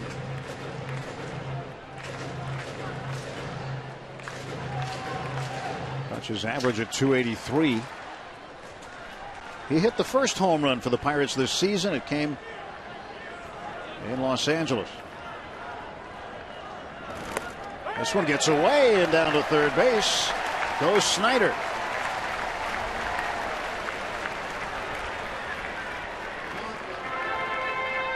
And the wild pitch charged to Turan. Oh, slider. It's looking. You see, he's trying to catch it like he's a first baseman instead of sliding over and getting his knee pads in the dirt. Snyder representing the tying run in a 4-3 game. Infield in halfway. And McCutchen, slow roller. That's going to keep Snyder at third base. Francisco throws him out. One gone for the Bucks in the bottom of the 5th. Garrett Jones tonight is mic'd up for us. Let's check in with his last at bat. Right in the corner. Okay. First base. All right?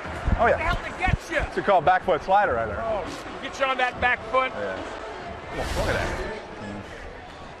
First base coach Rick Sofield in on the conversation. When it hit him, sound like a pirate. Now the infield in, and Jones hits it down the right field line. Snyder will score to tie it, and Jones heading for second base. Another RBI for Garrett Jones. It's 4-4. Garrett was even thinking triple there. He was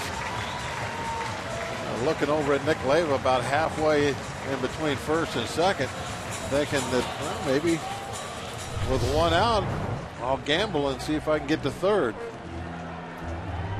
Ball just ripped inside the line. He's been hitting a lot of balls right down that line hard this year. Some of them have been foul, obviously. Right about here, he's looking at Nick right there, just taking a peek. Now he's checking the outfield. That's what he's doing right there. He's looking around, wants to know where the outfielders are. One out, Neil Walker at the plate. He wants to know how shallow they're playing and if they're shading one way more or, a long ways than otherwise playing straight up.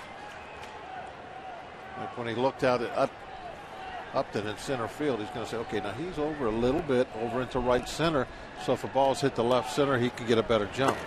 He knows he doesn't have to worry about the center fielder.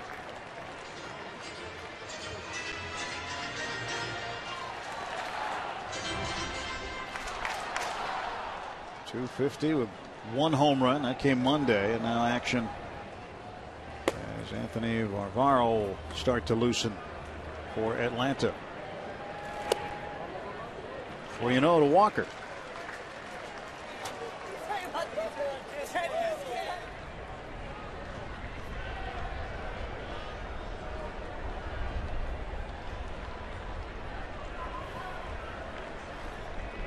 .3-0 to Walker now.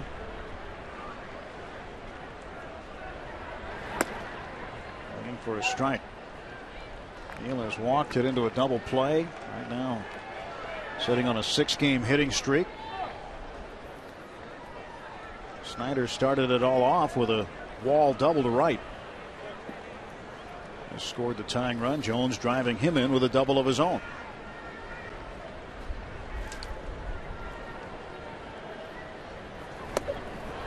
Full count.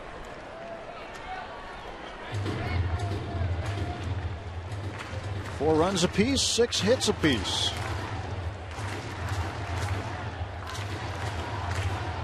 Pedro Alvarez, who hit perhaps the longest home run so far this year, his last time up.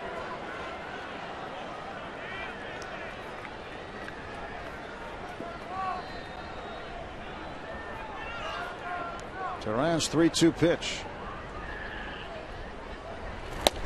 Inside corner, got him, called, strike 3. Walker thought he was heading to first, and Turan gets the punch out.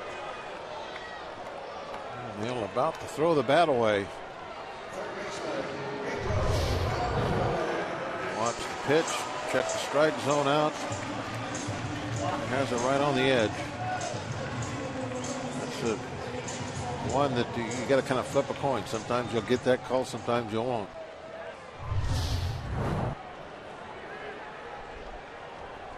Well, first base open. Freddie Gonzalez elects to put Pedro Alvarez on base and pitch to Russell Martin. Doesn't take long, does it? One home run, and now they'll intentionally walk him. Pedro started the night 0-89 with 2 RBIs, and he hits one off the batter's eye, and they don't want anything to do with him now. That's what the fear of the power does to you. And they're walking him to get to a guy that has also hit a home run tonight, although he's right-handed. So Pedro will take his place down at first. Pirates with 2 on and 2 out. And if you saw this ball leave the ballpark, you might have walked him too.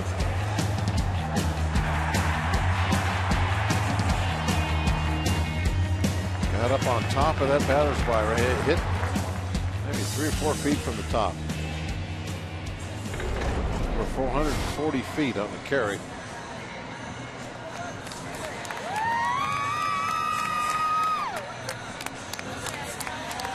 Let's go Bucks.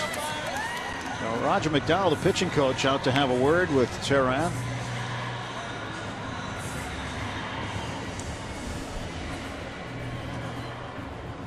Gerald Laird gets the last word with him. So a tie game at 4 in the bottom of the 5th. Game 1 of 4 with Atlanta. Probably the first game for that youngster right there. I think so. Dressed for it. I don't know.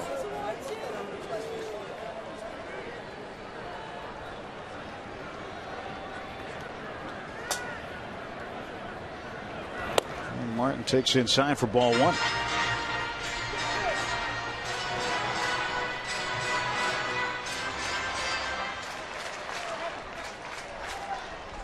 Pirates have won 4 of the last 5, all here at home. And Martin taps this one toward third base. Francisco throwing, and safe is Martin. The throw pulling the first baseman Chris Johnson off the bag. And the bases are full of Bucks with 2 outs. Yeah, now we need that big hit. Caught a little bit of a break there with Francisco's throw. Now it's time to capitalize.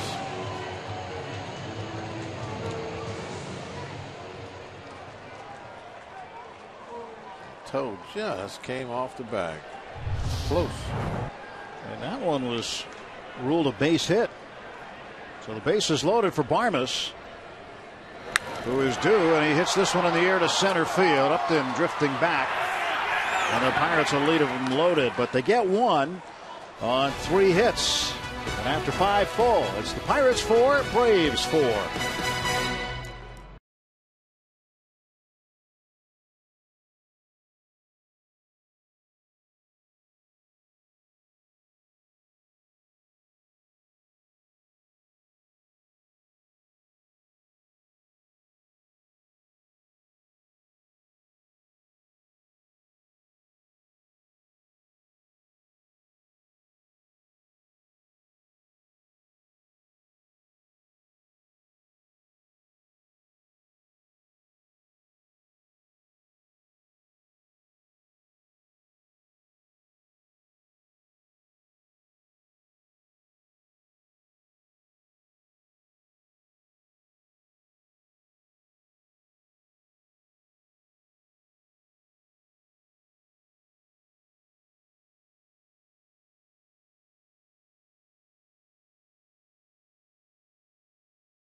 Terrific shots from the AGH cam tonight.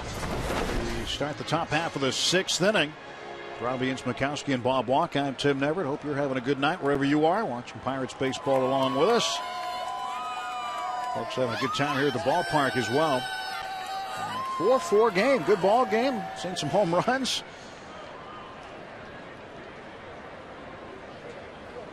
And here is Andrelton Simmons, shortstop for Atlanta. Takes ball 1 from Justin Wilson.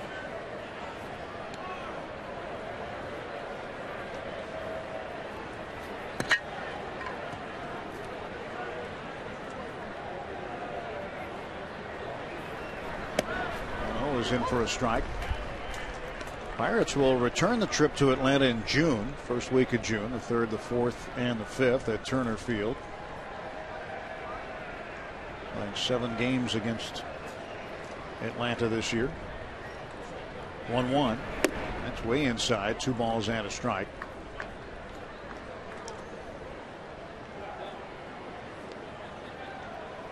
Braves had won 10 straight ball games before their streak was snapped yesterday by Kansas City in a 1-0 game. That is a great start. Understatement.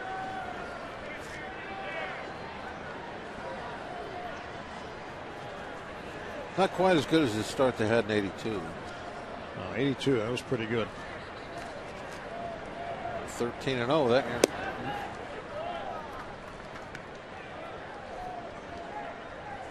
And then it kind of just evened out after that. Well, you remember that, don't pretty well, don't you? Pretty well. Yeah, we thought we were going to win 100 and some games easily, but after that great start, it just evened out. Wilson walks the leadoff man Simmons. Simmons can run. We'll see if the Braves lead him at first, or with Gerald Laird, the 8-hitter, up. Pirates broke that streak, by the way. Is that right? Yeah, so that's kind of coming into play, I think, here tonight. A long time ago, 30 years ago.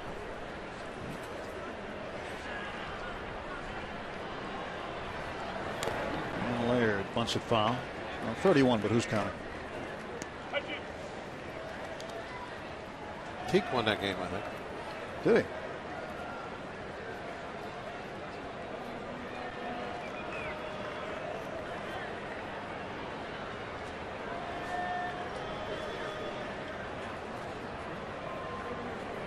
was Joe Torre's first year as Braves manager. It's getting off to a good start with the new team. And Laird's able to push it past the pitcher. Jones has it, throws to Walker, and they just get Gerald Laird. Pretty good bunt by Laird on the sacrifice. Nice play by everybody there. Good bunt, good defense, turning it into an out.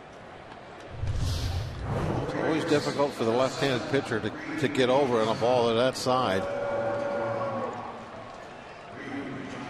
Walker got to the bag in plenty of time.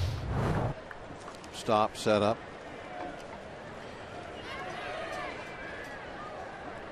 So Wilson will face a pinch hitter. Julio Teheran's night is done. Reed Johnson, the former Chicago Cub.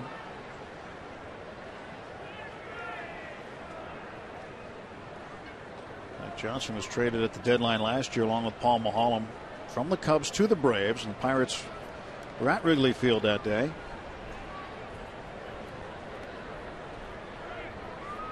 A few other guys went in other directions too.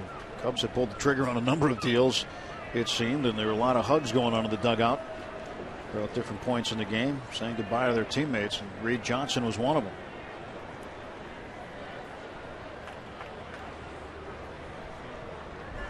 Guevara looks like he's ready to go. So he will start against the Pirates in the bottom of the 6th. Johnson takes up high.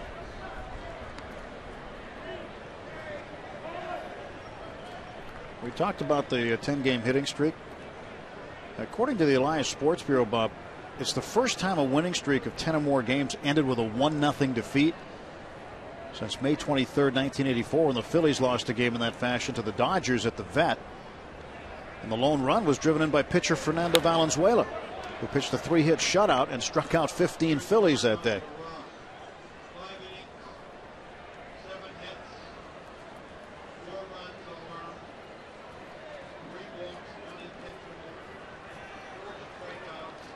A very young pitcher out on the mound. Mark wants to give him all the support, help he can as far as pitch selection, what they want to do. It looked like Martin kind of shrugged his shoulders a little bit there at one point, saying, okay, that's fine.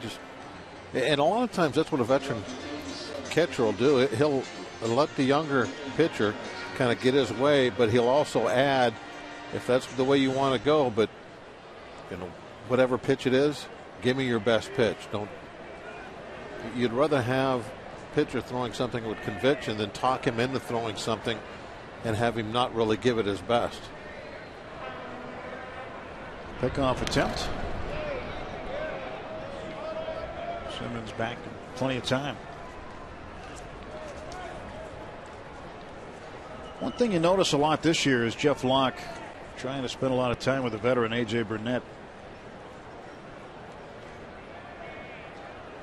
He's trying to learn as much as he can. When Locke came up last year, he lockered next to A.J. Really liked that.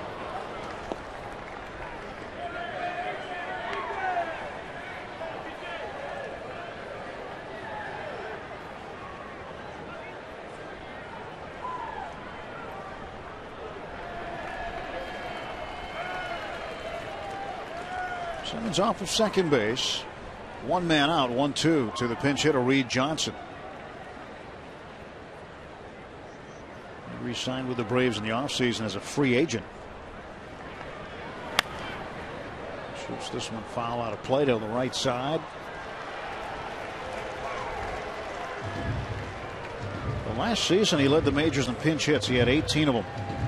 So this is a familiar role for Reed Johnson. The kind of guy you want on your bench. The veteran's been around for a long time. Knows his starting days are behind him, but accepts that role and excels at it. Guys like Johnson are hard to find. Pops this one fouling out of play. He's also a good guy for Freddie Gonzalez to put up there against left-handers. Since 2003, Reed Johnson ranks 6th in the majors against left-handed pitching with a .311 average. Most of the time, you find winning teams, especially in the National League, where the bench is much more important to important to your bottom line. Basically, you find these type of players on that bench, somebody that can go up there in tough situations and come through for you. That's been at it for a long time. Maybe at one time was a starter. Still has the abilities there. Somebody gets hurt, you can go out and start for 2 or 3 weeks in a row. You don't lose a whole lot. But as I said before, finding that type of player is not always that easy. That's what you prefer to have on your bench. 2 balls, 2 strikes to Reed Johnson. It's not like all of his at-bats since 2003 have come off the bench. He was a regular for a long time with Chicago. He's had better than 1,200 at-bats during that time. He has played as a starter a bunch over his career, but on this team, no, he's not going to be starting in the outfield unless there's unless there's some problems, injuries.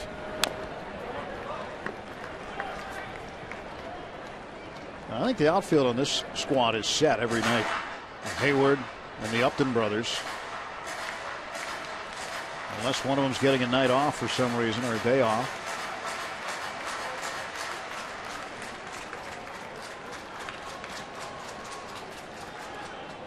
There is B.J. Upton on deck.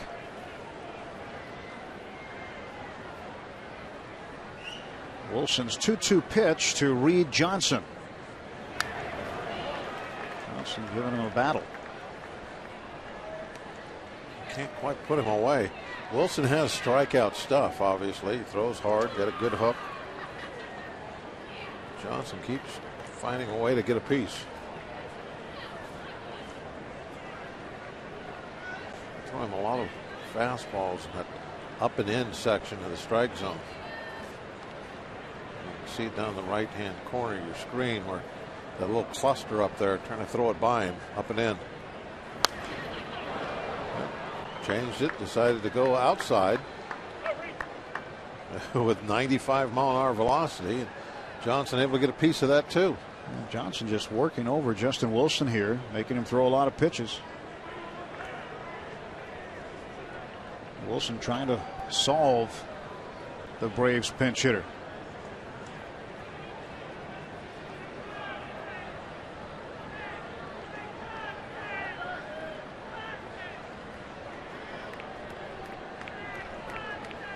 Hamilton Simmons. He's a flyer. He can run.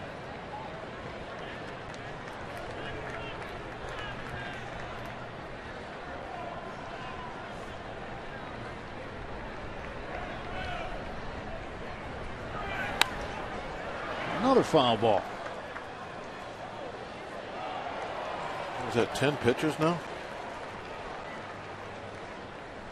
Double figures. Well, the parent trying to help out. Did he get the ball or no?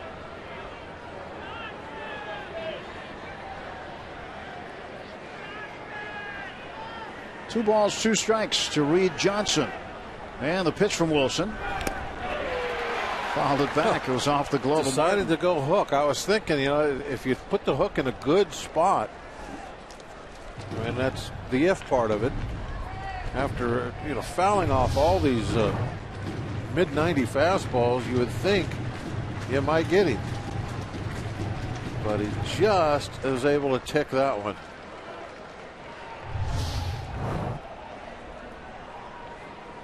This is a battle.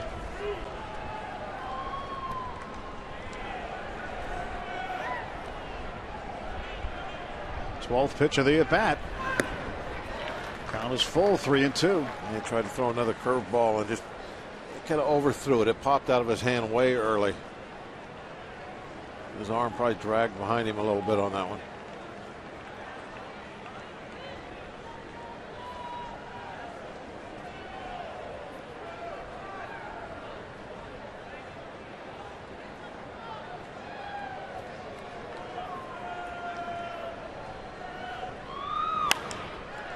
To right center.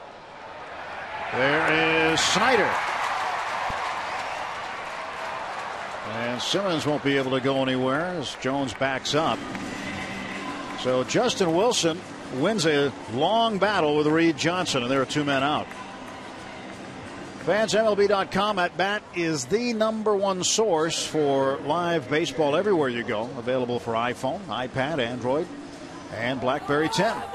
At Bat delivers Pirates baseball with live audio, pitch tracking, stats, news, highlights, and more. Text At Bat to 31826 or visit Pirates.com for details.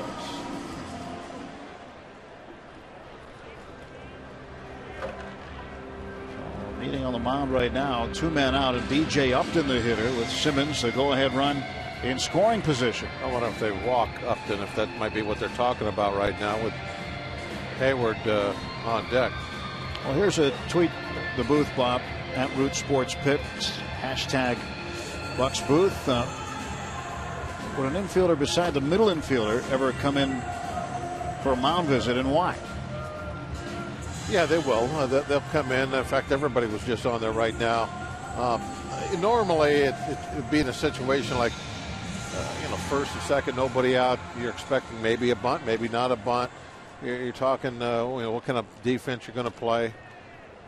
Sometimes, too, the third baseman, they come in and they want to just put in their 2 cents. They'll grab the rosin bag from you.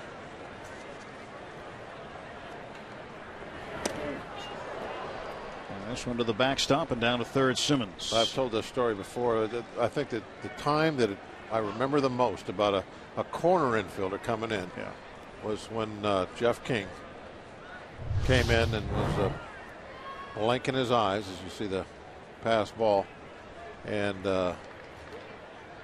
I asked him, what do you want? And he said, please don't let him hit it at me. I can't see a thing. and then turned around and walked back to third. I'll always remember that one. You didn't have total control over that. Well, the batter hit like a one hopper right at him, and he made the play. And now they are going to. Yeah, that's probably what the discussion was. Is pitch to Upton, maybe be a little on the careful side. Fall behind him. Yeah. Go ahead, put him on. You got the left-hand hitter coming on deck. So what was wrong with King's eye? I mean, he said he couldn't see. Nothing. But he was always if you. I don't know if he still does. I haven't seen Jeff in a long time, but he used to always blink all the time. With contacts or whatever. He was doing that, blinking at me, and said, "Hey, can't see a thing." If you knew Jeff King too, that it's even funnier because of his personality. He was a very quiet guy. Wouldn't say a whole lot. So when he came to the mound, something was going on. He was warming up in the bullpen. Well, Jason Hayward will bat with 2 outs and runners at the corners. Most likely be the last hitter Wilson will face, you would think. Jared Hughes ready to go, and the right-hander Justin Upton next. Hopefully it's because he'll make the 3rd out.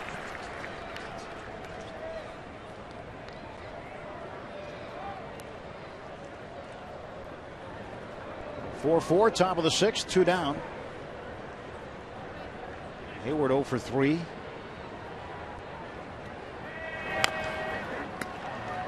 And Wilson gets ahead of him, 0-2.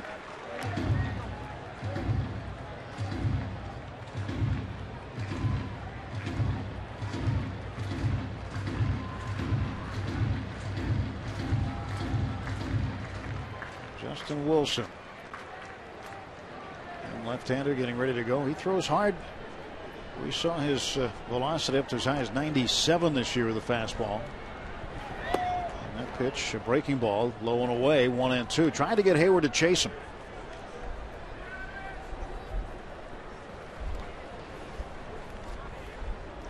Hayward won his first career Gold Glove award last year.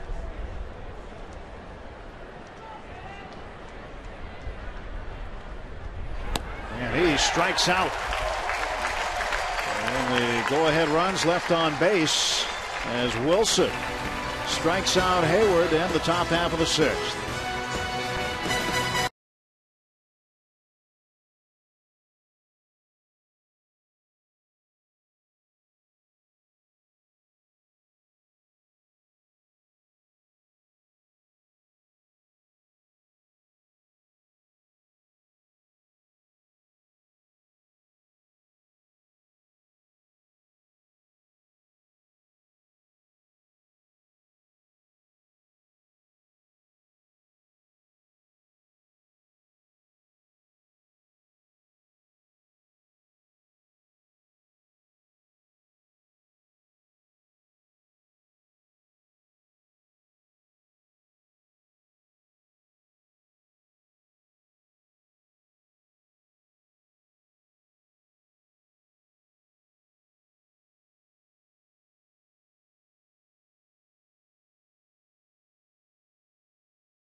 4 game as we go to the bottom of the 6th inning.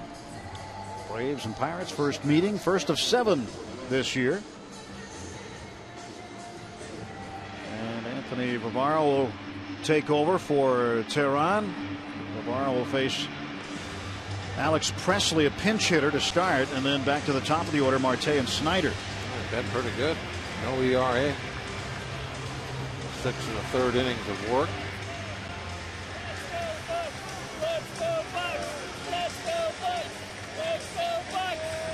I think that's the first time I've seen that hat. Which one, the diamond hat? Yeah, have you seen that before? Pretty nice hat. Boats are starting to show up. Temperature gets above 80. We start seeing the boats hang around. Yeah, that's a nice Argyle look right there. A seat for 2.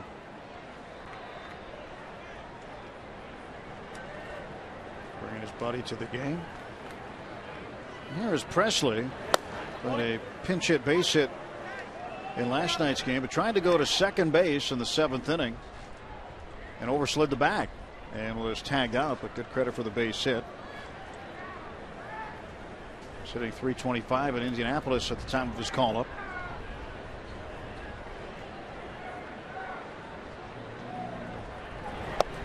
Navarro delivers inside. Yeah, he took advantage of a very poor throw last night from Holiday on left field. And he went in real hard late slide and probably didn't need to do that. If he would have just kind of backed off a little bit, just went feet first right into the bag, he'd have been safe fairly easily. Ball and 2 strikes to Alex. Alex here to be the left-handed bat off the bench for the time being.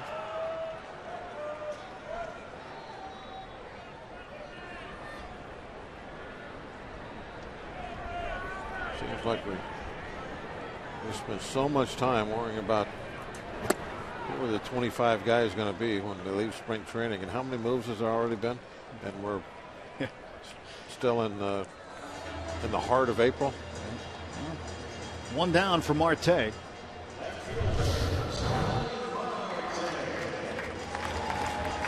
couple of good breaking balls down and in got him.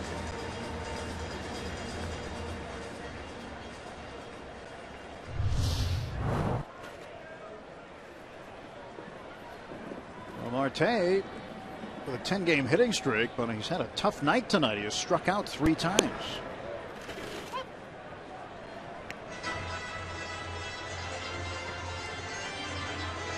Travis Snyder on deck. Marte looking for a hit here with 1 out. Bucks, let's go Bucks! Let's go Bucks! Let's go Bucks! Let's go Bucks! He's been fouled off. He's behind 0-2.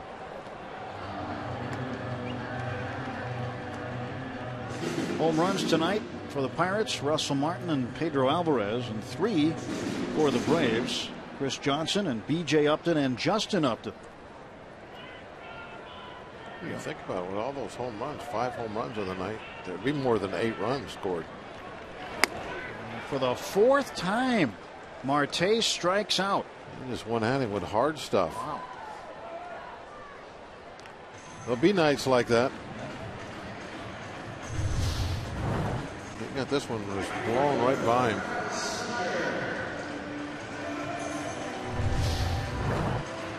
Marte will sit down. He will probably get 1 more at bat. Trying to continue that 10-game hit streak, but 4 strikeouts on the night. Ouch.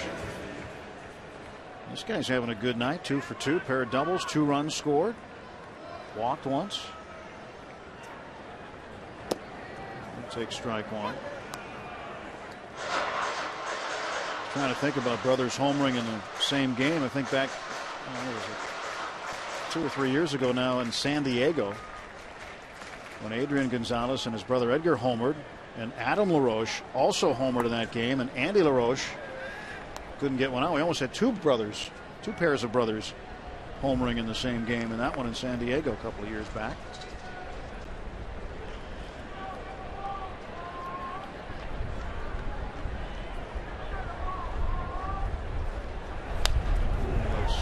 Ball and 2 strikes to Travis Snyder. Check a tweet that comes in. Really taken to the 2-hole. He does a good job getting on base and taking pitches. That's Deanna's observation of Travis Snyder hitting second. He certainly has gotten off to a nice hot start. He's fitting nicely into that 2 spot. Playing good defense. This time he grounds out. 1, 2, 3 go the Pirates in the 6th. We'll head to inning number 7. Braves 4, Pirates 4.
Brent Solheim and Tony Caridi recall WVU's buzzer beater in the '98 NCAA tournament to defeat Cincinnati and send the Mountaineers to the Sweet 16. Relive this bracket-busting classic on our next Sunday Night Classics. Boise buzzer beater Sunday at 8 on Root Sports.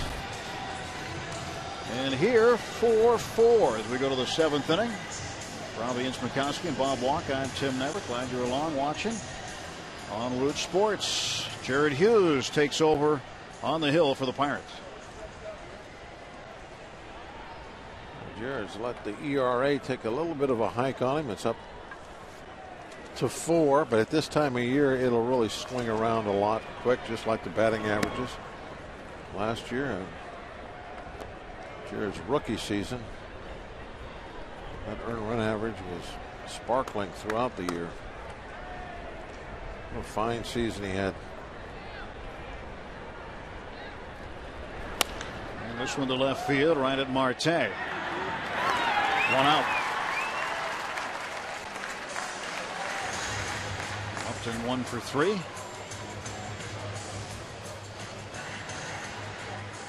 Chris Johnson, who homered and singled and walked. 2 for 2. A 2-run shot in the 3rd inning to score Justin Upton. Watching Marte walking around in the outfield right now after making that catch. It's going to be so difficult for a regular player who is having trouble with the strikeouts tonight to not be thinking about that a little bit while you're out there in the outfield. You hear so much, and players are really wired as they come up through the minor leagues to separate the offense and the defense. You have to have that ability mentally to flip the switch. I mean, it's just human nature. It's got to be so tough, though. Human nature. If you're not doing well on one side, it might affect the other. But there's no way he's not thinking about it a little bit while he's in the outfield. And of course, Pedro, he's probably thought a lot about what he's been going through with the bat here early in the year.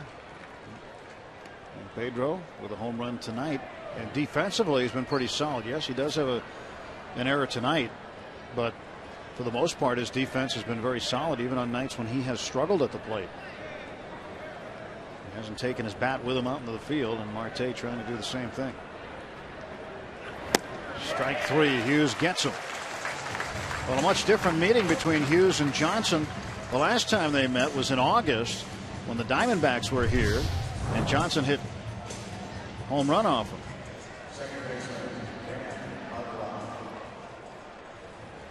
See his fingers come off the side of the ball. Nice little slider. Look at the location. Down and away. AGH Cam showing us everything. Second baseman Dan Uggla 0 for 2 with a walk.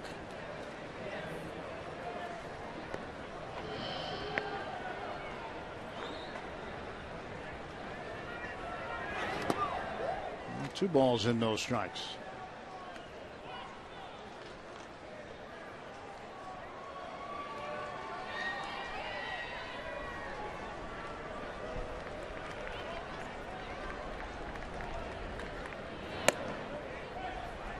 Hughes falls way behind 3-0 to Uggla.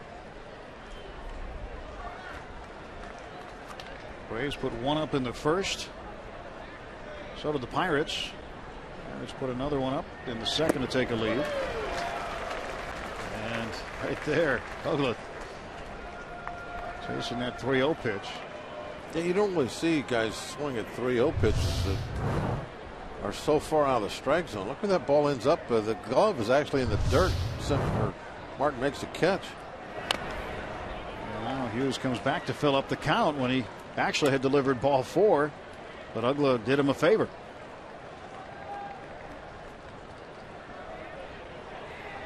Uggla fouling off the next pitch, and now it's 3-2. And the payoff, that one missed, and it is ball 4, 2-out walk, and the Braves have the go-ahead run on in the 7th.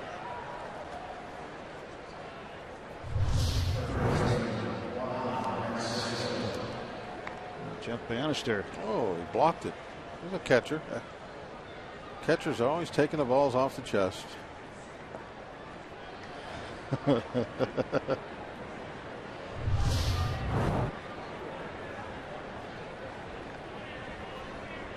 going to take a little more than that to hurt that Texan. All the surgeries and things that Bannister's been through. Getting hit by a baseball is nothing.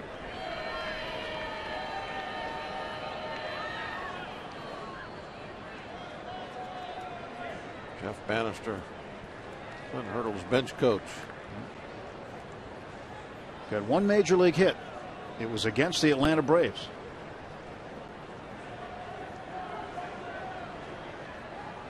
On the same night that John Wehner went 5 for 5 against the Braves.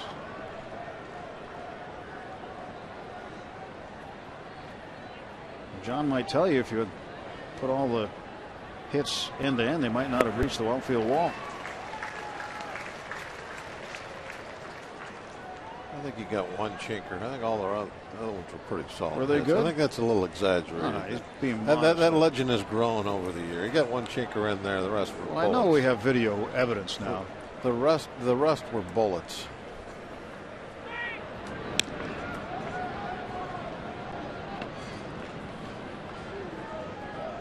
Being told that at least 2 were weakly hit. So we'll give him credit for three bullets. That's why I remember it. 2 balls and 1 strike. Well, we'll see Rock on Sunday. Will he join us for the road trip to Philadelphia, St. Louis, and Milwaukee?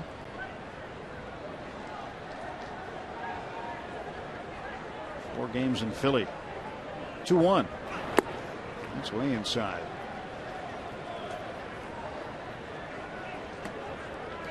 Get a rematch with the Cardinals pretty quickly, and then the first visit to Milwaukee. Brewers won, beating San Francisco 7-2. And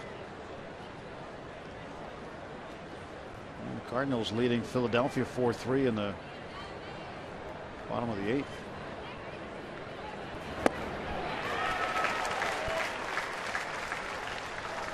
Three balls and 2 strikes to the third baseman, Juan Francisco. Uggla will run with this pitch.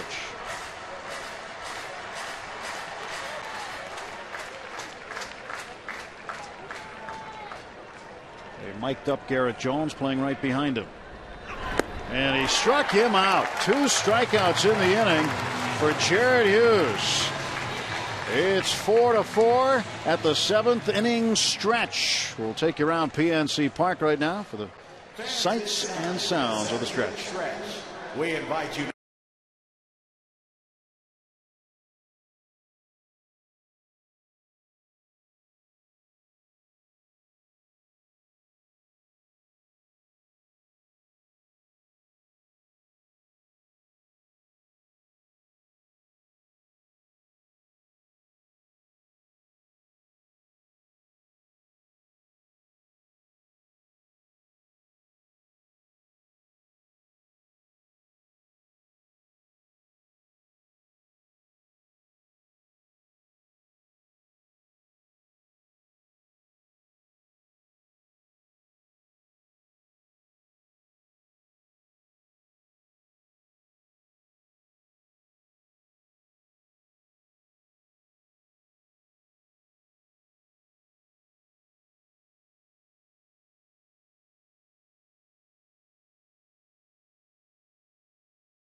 $25,000 fans receive an Andrew McCutcheon Awards bobblehead.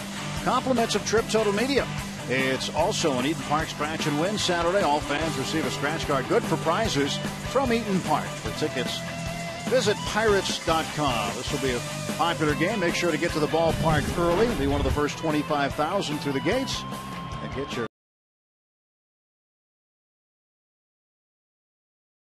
over a slugger. And he's at the plate right now to start the bottom of the 7th of a 4-4 game. McCutcheon with a double in the first inning. He is 1 for 3.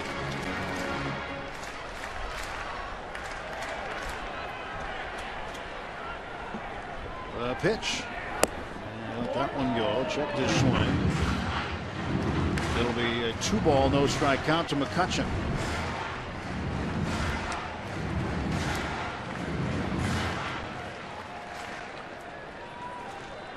Navarro on the hill starting his 2nd inning of work.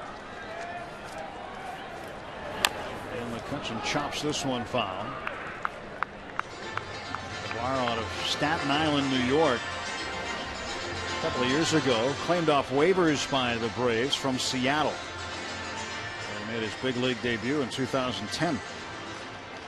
Last year, spent the majority of the season in AAA.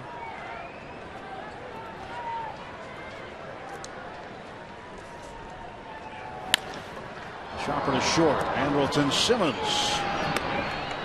throws him out, and there is one gone for the Bucks in the 7th. McCutcheon now 1 for 4. It's always interesting against the Braves. Tight games. Tonight, I just come right down to that 9th inning. Pretty good start. 341 average.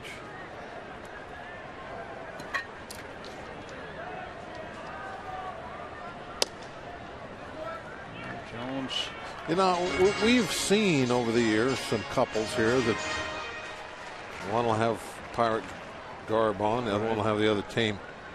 Mixed marriage. It would be hard, and maybe as time goes by it's not so tough, but to have the combination of Braves and Pirates. Don't you think? I would think so. I mean, the Braves started all this trouble that we've had years ago. 1992. And that's a hard one for me to understand, the Braves Pirates couple. You know, I'll even go Pirates Phillies couple. Wouldn't you? I can see that. Yeah, they don't same state get at along least. so well. Same state though, at least. But I don't know. Braves, Pirates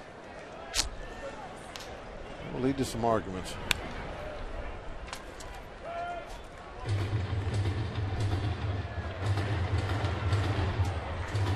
Well, they're getting along well right now. Oh, they're everywhere.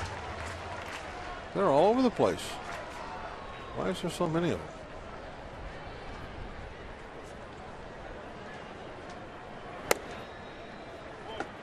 One ball and one strike to Walker.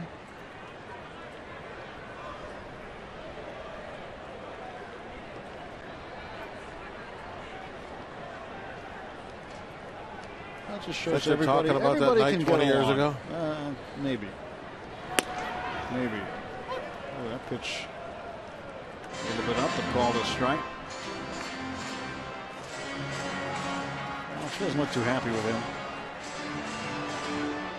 Well, see, that's what I expect.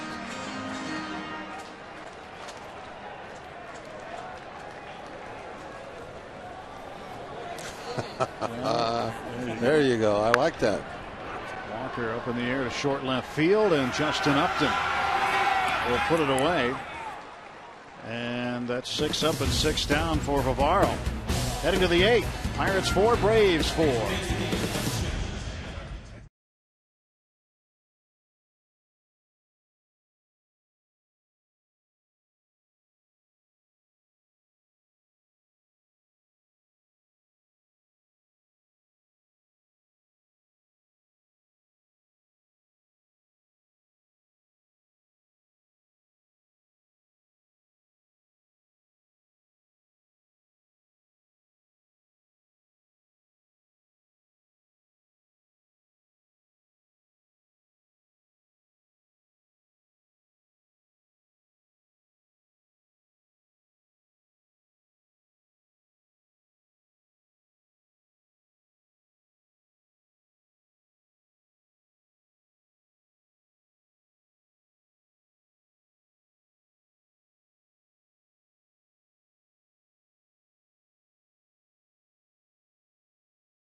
Baseball on Root Sports is brought to you by Quiznos. Toasty. Let's go Bucks.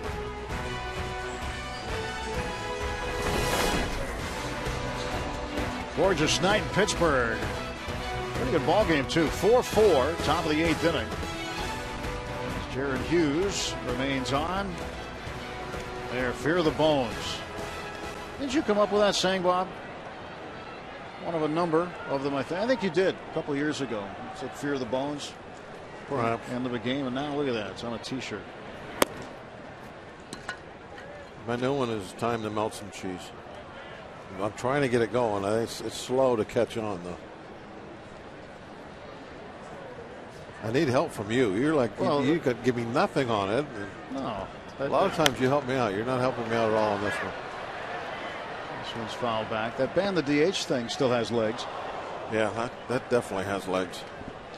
That was a total accident, too, when that started. I do not go more than 15, 16 hours in my life without ban the DH. There we go. Melt some cheese.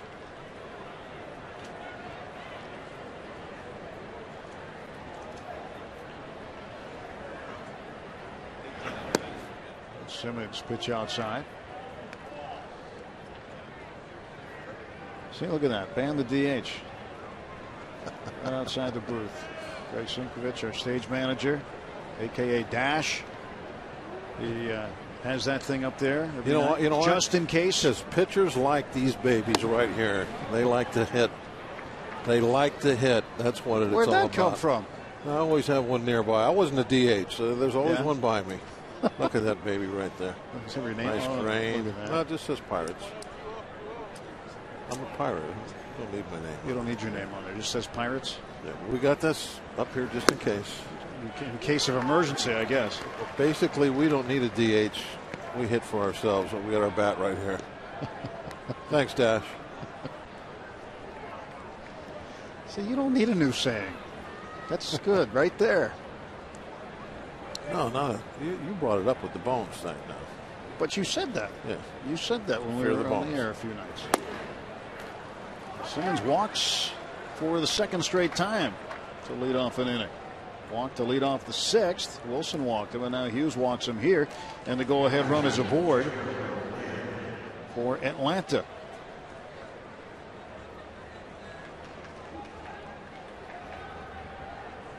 And Tony Watson getting up. That ban the DH thing started. You wrote it on a napkin or media notes or something up here one night. No, well, yeah, but actually, no, I didn't write it. Dash did. Oh, okay, he did. We were talking about the DH and stuff, and you held it up. He handed it to me, and I thought, okay. You held it up for our booth camera. We're going to have some fun with this. We're an interleague game, I'm sure. Yeah, the booth camera we have here accidentally took a shot of it. Maybe I don't know if it was accidentally, but the camera that you look at here, this one, right, that one right there, that one right there, that one. That's camera 16, by the way. Just happened to take a shot of it. The next thing you know, everybody's got signs around the ballpark. Everybody sees Bob, they say ban the DH. There's a hashtag ban the DH. It's gotten so crazy that I'm fearful that the American League is going to lose their DH. So I've tried to calm people down. Say it's okay. The American League can have it. We have to find some common ground here. That was Bob being facetious. No, if they want to get rid of it, I'm all for it. But when that's going to happen, self-determination. Right? The American League can do what they want. Yeah, that'll happen when. You know what phrase is over. They won't never get rid of that DH. And Laird bunts it. Sacrifice for Gerald Laird. Second time in a row he's done that. 1-4 on the putout, and over to second base with the potential go-ahead run is Andrelton Simmons. We had a couple of bunts nice down that right side. Doing the little hitting home runs and doing the low things.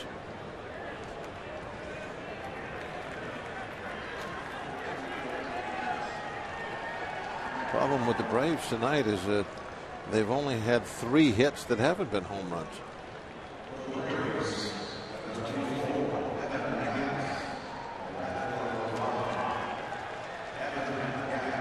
So now hitting for the Atlanta Braves. Be a pinch hitter. Evan Gattis.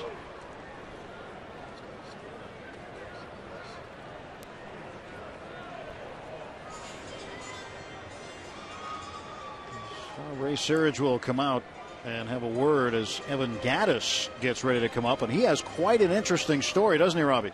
Oh, indeed he does. He left baseball for about 4 years. In 2006, he was offered, 04, he was offered a scholarship to play baseball at Texas A&M. He grew up in Texas, and then he became some drug and alcohol addiction, left, went to a junior college in 06, played a little bit, then left. So then he went out west searching for some spiritual advisors, visited his sister. He worked a job as a ski lift operator. He worked as a janitor, worked in a pizza joint. And then he went back to school, started playing again, was drafted 2010 by the Atlanta Braves, 23rd round pick, and ended up working his way up through the system. And what do you know, this year he makes the big league club as a non-roster invitee. And his first big league hit, there you go. How about a home run off Roy Halladay? And if you look at Evan Gattis' Twitter picture, it's his ID from when he worked as a janitor out in Colorado. So one heck of a story that Evan Gattis has, and certainly a lot of people in Atlanta and the Braves organization are rooting for this guy. Hey, Robbie? Yep. I don't know if you know this or not. I shouldn't ask you to put you on the spot, but Did he get any more at bats off Holiday after he hit that home run? I don't know the answer to that question. If he got another one off Holiday, I can look it up and get back to you. No, it's not important. But yeah, the way he flipped the bat. You flipped the bat for your first big league hit like that off Roy Holiday. The next at bat might be memorable also. Might be black and blue and yellow. So Gaddis at the plate, and he takes low. Yeah, I was kind of surprised to see him flip the bat that way. Well, watching the replay. Yeah, been through a lot. Definitely had no fear. I'm sure Doc remembers it though. Gaddis born in Dallas. Pitch just missed. So 2-0 to Gaddis. One man out, one man on. Gaddis last year through 3 rungs of minor league baseball, starting in the Gulf Coast League, went to Lynchburg and Mississippi. Single-A, Double-A. And he hits this one toward left field and very deep. Marte back, and this ball is gone. A 2-run home run for Evan Gaddis. And the lead is gone at 6-4. Apparently Gaddis likes to hit home runs. Yeah, that's a big one there. That's his 5th. Pinch hit home run for Evan Gaddis. The only question mark when he hits this is if it's going to be fair or not. He did just lay the bat down, but right there it's a home run. Is it going to stay fair? And it did. Just behind the pole, and it's Gaddis, not very far to the left field foul pole. So if you hit it good down that way, you know you're probably going to get a long ball if it stays fair. And this one right in that corner. Marte guns it to second base, and Upton slides in just ahead of the throw for a double. A slower runner. Marte's got an out. So the leash getting not only short, but reeled in on Jared Hughes right now. He'll be done. Good job by Marte cutting that ball off. Needed a little more carry on his throw. That ball actually bounced 3 times getting there. And that's not what Marte is capable of.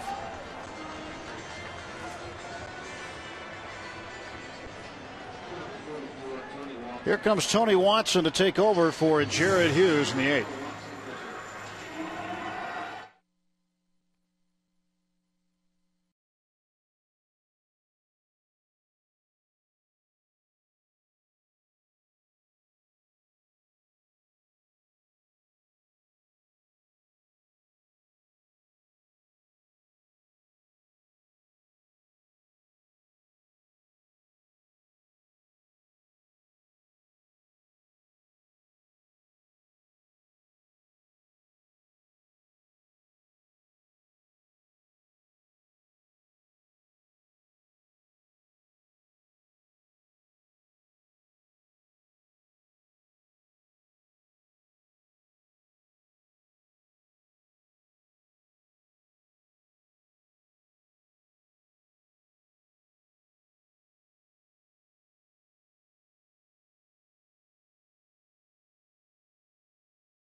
Jared Hughes gives up a 2-run home run, pinch hit home run by Evan Gaddis.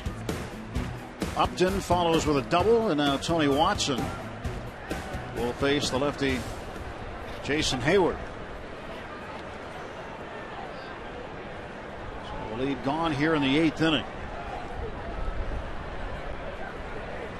Hayward looks to bunt. Takes ball 1. Wow, that's kind of a. There's Tony's numbers. I was saying, wow, that Haywood would try to bunt with 1 out and a man at second base. That to me is you're admitting that you're really struggling. And then double play. Swings in. It's a line drive. How about that? And Varmus finishes off the twin kill. B.J. Upton couldn't get back. Pirates now down by a pair of runs.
Alvarez got his first home run of the season back in the second inning, and the Pirates could use a little bit more of this power. How high that hit off a batter's eye. Estimated distance 448 feet.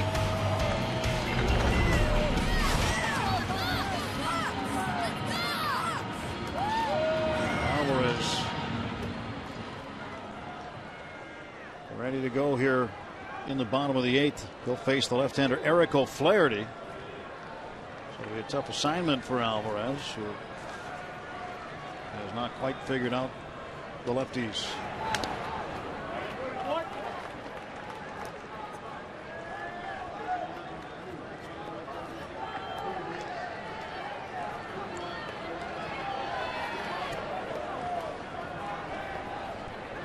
Nothing in 1 to Pedro.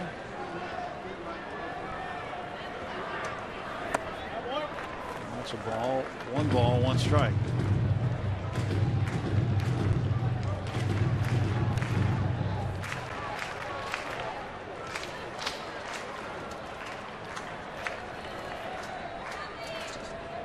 Eric O'Flaherty been very effective out of the bullpen the last few seasons for the Braves. Oh, delivers one up and in. And a little chin music for Pedro. Real close. Pedro was a little slow moving back from it.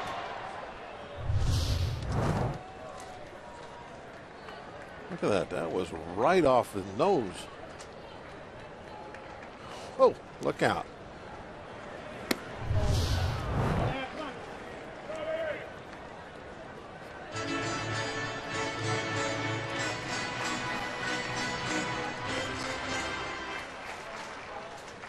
.241 against right-handers, .202 against lefties over the course of Pedro's career so far. It's 3-2.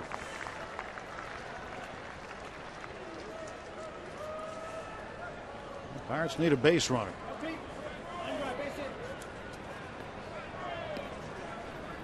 On deck, Russell Martin, who's already homered tonight.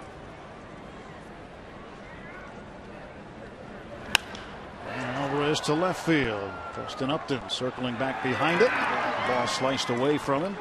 Made the catch for the out. And gone for the Bucks in the bottom half of the 8th inning.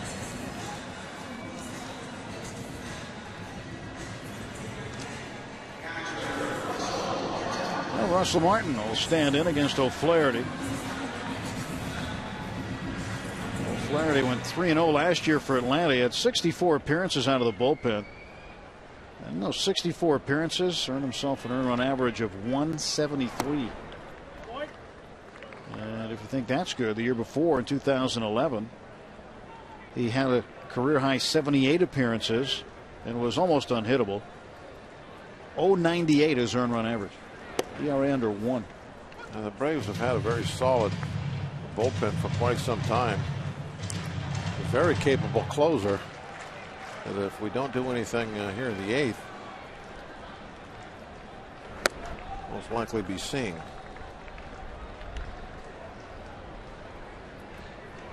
Two and one to Martin, 1 out, and nobody on base.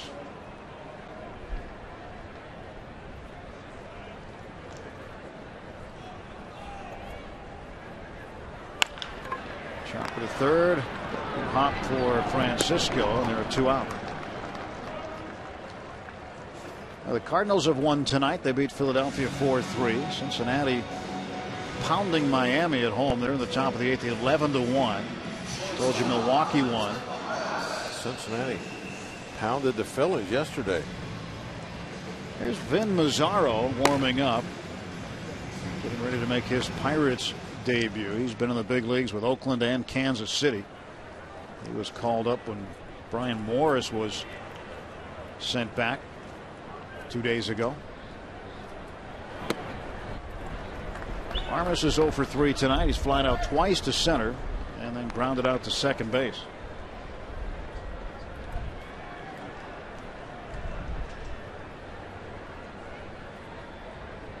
Fuentes 0 for his last 10.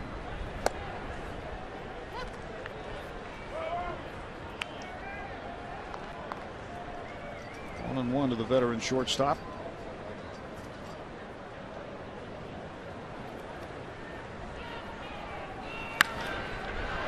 Strikes this one well to center field. B.J. Upton going back. He's to the track, and he makes the over-the-shoulder catch up against the wall.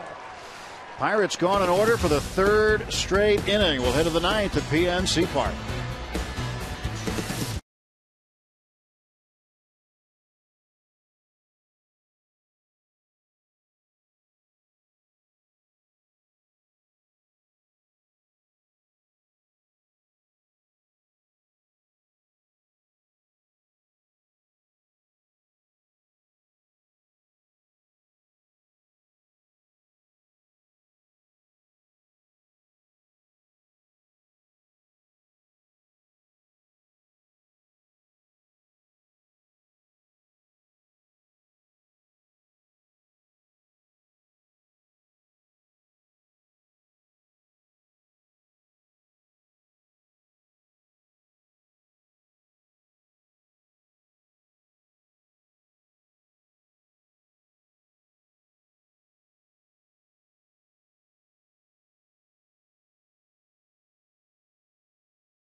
An error for the Pirates heading to the top of the 9th inning. Wandy Rodriguez looking forward to tomorrow night as we look at our road ahead, brought to you by Nissan. Tim Hudson will pitch for the Braves against Wandy. Wandy skipped his last start with discomfort in his hamstring, but is ready to go tomorrow. He injured that on the road trip in Arizona. He threw earlier in the week and it's pronounced okay. So Wandy and Tim Hudson tomorrow. 10 baseball things that make me smile. All those things are good. All those things are good. When my team wins. All those things are good. Vin Mazzaro making his Pittsburgh Pirate debut. Appeared in 3 games with Indianapolis. And 9 strikeouts in 7 innings of work. They got many hits either. Look at the opposition. Batting average way down there.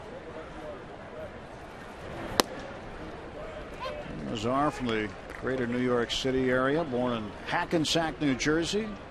Lives in Rutherford, New Jersey. I thought that was a game you played with your feet. That's Hackensack. Oh. Hackensack. It's across the river. New York. No, just kidding. I knew. You knew that. How many times have you been to New York in your life? Whole bunch. This one's looped in foul ground. Russell Martin gives a chase and he makes the catch. And Justin Upton is out to start the 9th inning. In fact, this year might be the first year in 30 some years I don't go to New York. That's right.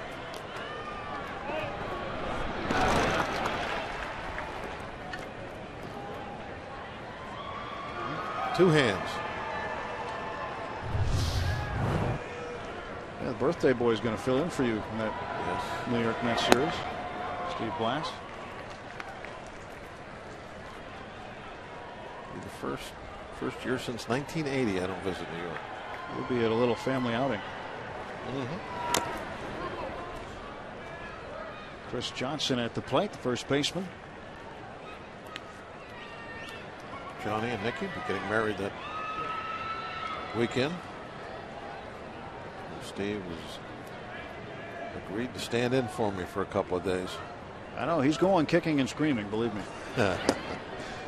I think, you know, he hadn't been out on the road for a long time. He said, what? Road trip? New York City? He's looking forward to it. I don't want to go.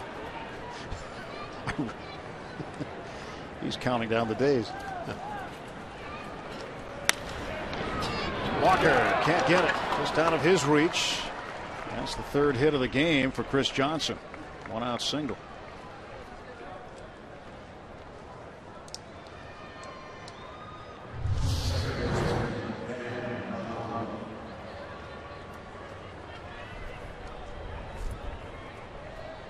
Johnson really leading with his hands to stay behind that ball. Hit it sharply enough that Walker really didn't have much time to move to his left. Dan Uggla has walked twice tonight. He's 0 for 2 otherwise. Flying to right, grounded to second.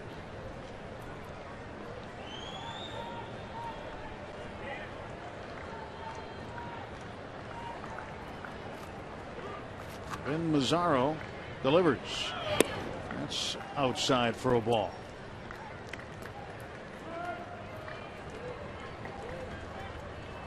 Greg Kimbrell, the closer, outstanding closer. Tough to hit. Doesn't give up many. He's only given up 2 base hits so far in the season. And this one into left field for a base hit. Uggla's got his first hit of the game. And with 1 out, there are runners at first and second for Atlanta.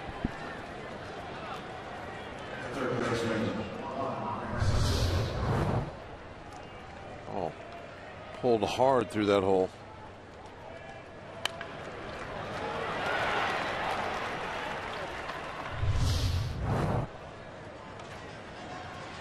Interesting factoid about Vin Mazzaro. His first major league hit came last year while with the Royals. And it came here in Pittsburgh on the 9th of June off of James McDonald, his teammate. Probably has the ball. Bring it in. Have J-Mac initial it. Juan Francisco, 2 on 1 out, and Mazzaro gets a strike past him. It would have to be in the presence of an authenticator. Of course. There's no other way.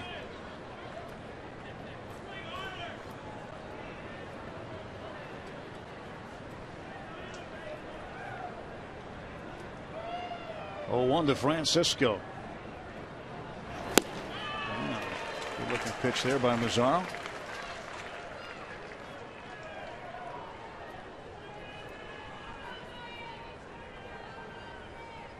Nothing in 2 to the Braves' third baseman.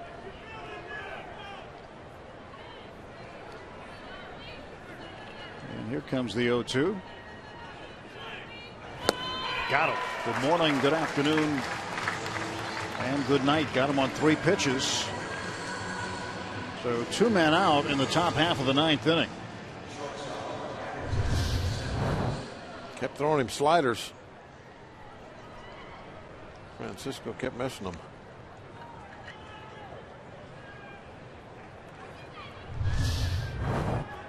And now Mazzaro will face the shortstop, Andrelton Simmons. Simmons has walked twice, reached on a fielder's choice, and flied out. He's 0 for 2.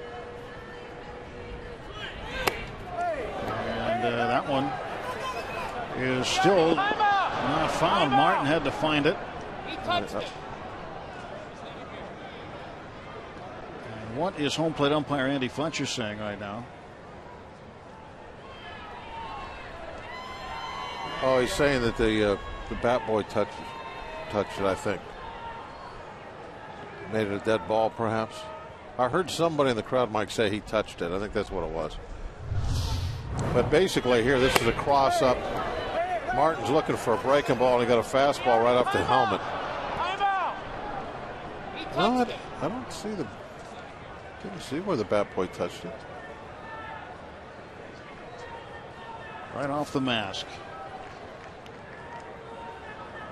Pass ball. Yeah, when you're looking breaking ball, you get a fastball. Most of the time, you can't touch that pitch.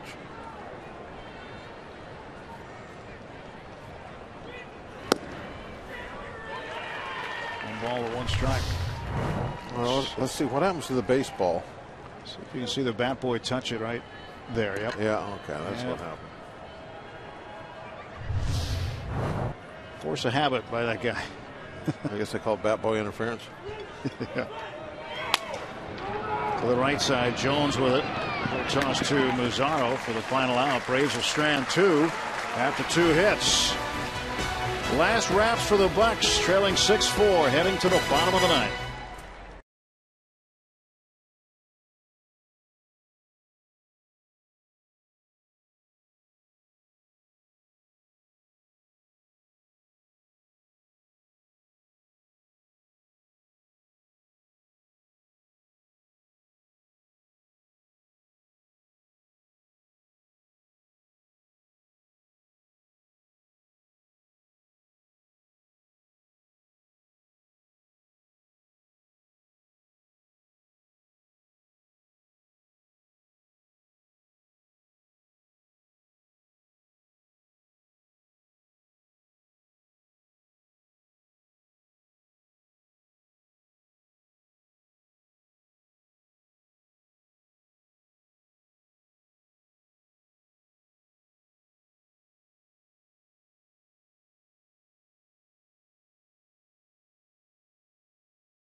Pirates trainer Todd Tomczyk, after he's showing him what happened with the ball hitting the mask and the helmet, just checking to see if his head's okay.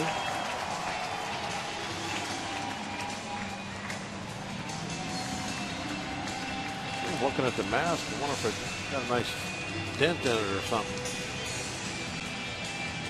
Well, let's go Bucks. Got 3 outs to go to get 2 runs or more, and they're going to have to do it against one of the toughest closers in the game, and Craig Kimbrell. Kimbrell finished 5th in the Cy Young voting last year, 8th in MVP. Here's the switch hitter Ramiro Pena in at third base. Part of that double switch to get Kimbrel in. Pretty good numbers. 6 for 6 in saves. No ERA. 7 strikeouts in 6 2/3 innings. He's walked 2. He's only given up 2 base hits. 0.95 opponent average. Russell Martin visiting with Dave Jouse.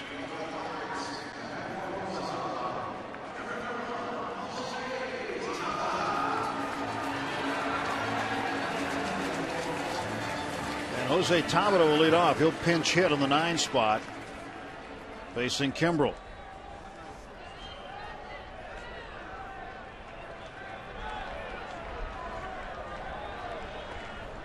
Pitch to Tabata, down low, ball 1. Kimbrel last year converted 42 of 45 save opportunities, got 116 strikeouts, and only allowed 27 hits in 62 2/3 innings pitched.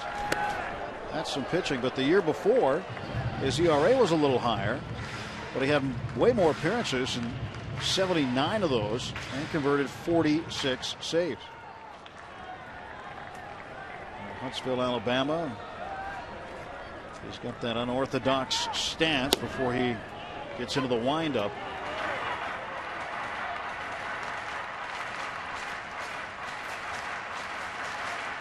Tabata had a pinch hit run scoring double against Cincinnati on Saturday. Swing and a miss, 2-2. Looks like a bird of prey or something. He does, doesn't he? Ready to swoop in on something. Kimbrel represented the United States in the World Baseball Classic. Made 4 appearances there. You couldn't do that if you were a starter. It takes too much energy to stand like that for 9 innings. Or, I guess nowadays, 6 or 7. And he strikes out Jose Tabata. 1 out in the bottom of the 9th.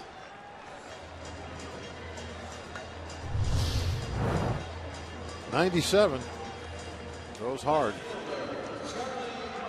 That ball, you could see with the AGH cam, was definitely by him.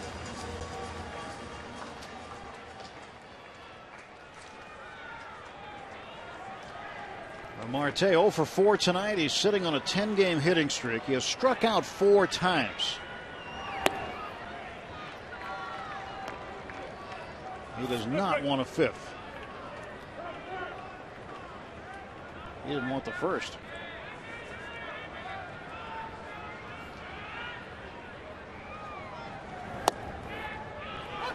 Started the night hitting .362. You've seen the average dip a little bit to .339.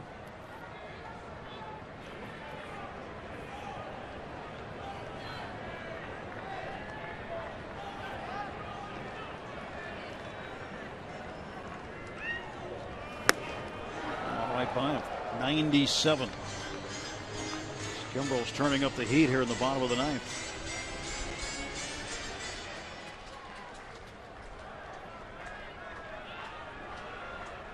Atlanta had a 10-game winning streak snapped yesterday, and they're trying to start a new one here tonight.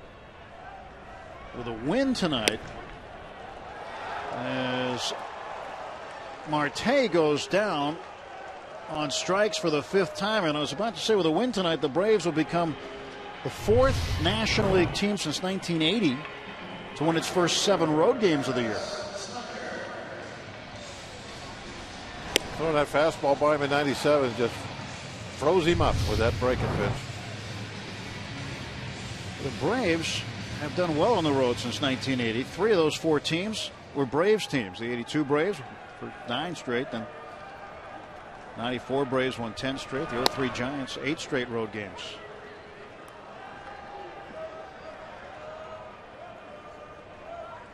I invite you to stand by for Pirates post game at the conclusion of this ball game. Rob King, Kent DeColvey standing by to break this one down. And now the Pirates down to their final strike. Craig Kimbrel means business tonight.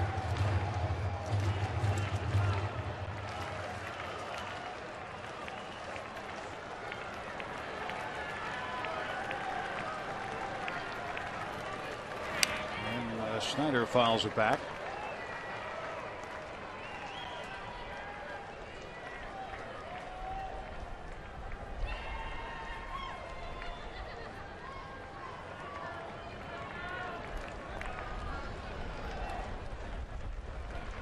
No balls and 2 strikes. There's a pitch, and it's fouled off. Snyder has been doing a good job with the bat, hitting .324. Can he extend this game? Pirates need a bloop and a blast with 2 outs to try to tie this. Andrew McCutchen on deck.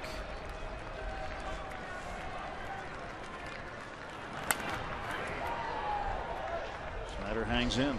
Making it tough on that fastball.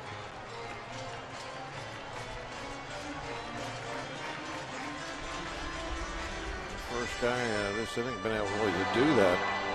Tom and Marte couldn't quite catch up to it.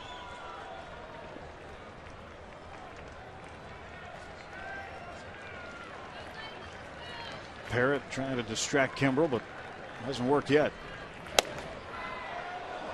97 just off the edge.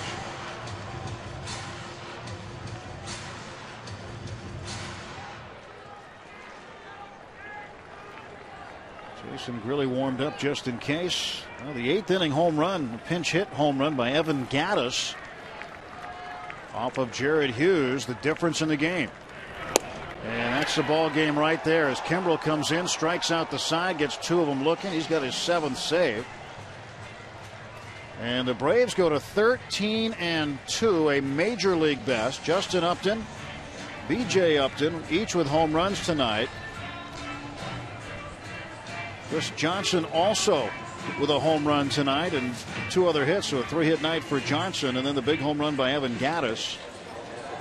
Pirates had homers from Martin and Alvarez, but it wasn't enough tonight as the Braves will come away in game 1 with a 6-4 win. You know, we talked earlier today about keys to winning this game, and probably the main one was control the long ball against the Braves. They've been hitting so many home runs against everybody. Well, we didn't do that tonight, and I think in the next 3 nights it's going to be a theme. Every one of these ball games, got to keep them in the ballpark. Unable to do it tonight. Well, the Atlanta Braves brought their hot bats into the Berg tonight. Freddie Gonzalez's team has come away with their 13th win of the year. 6-4, the final score.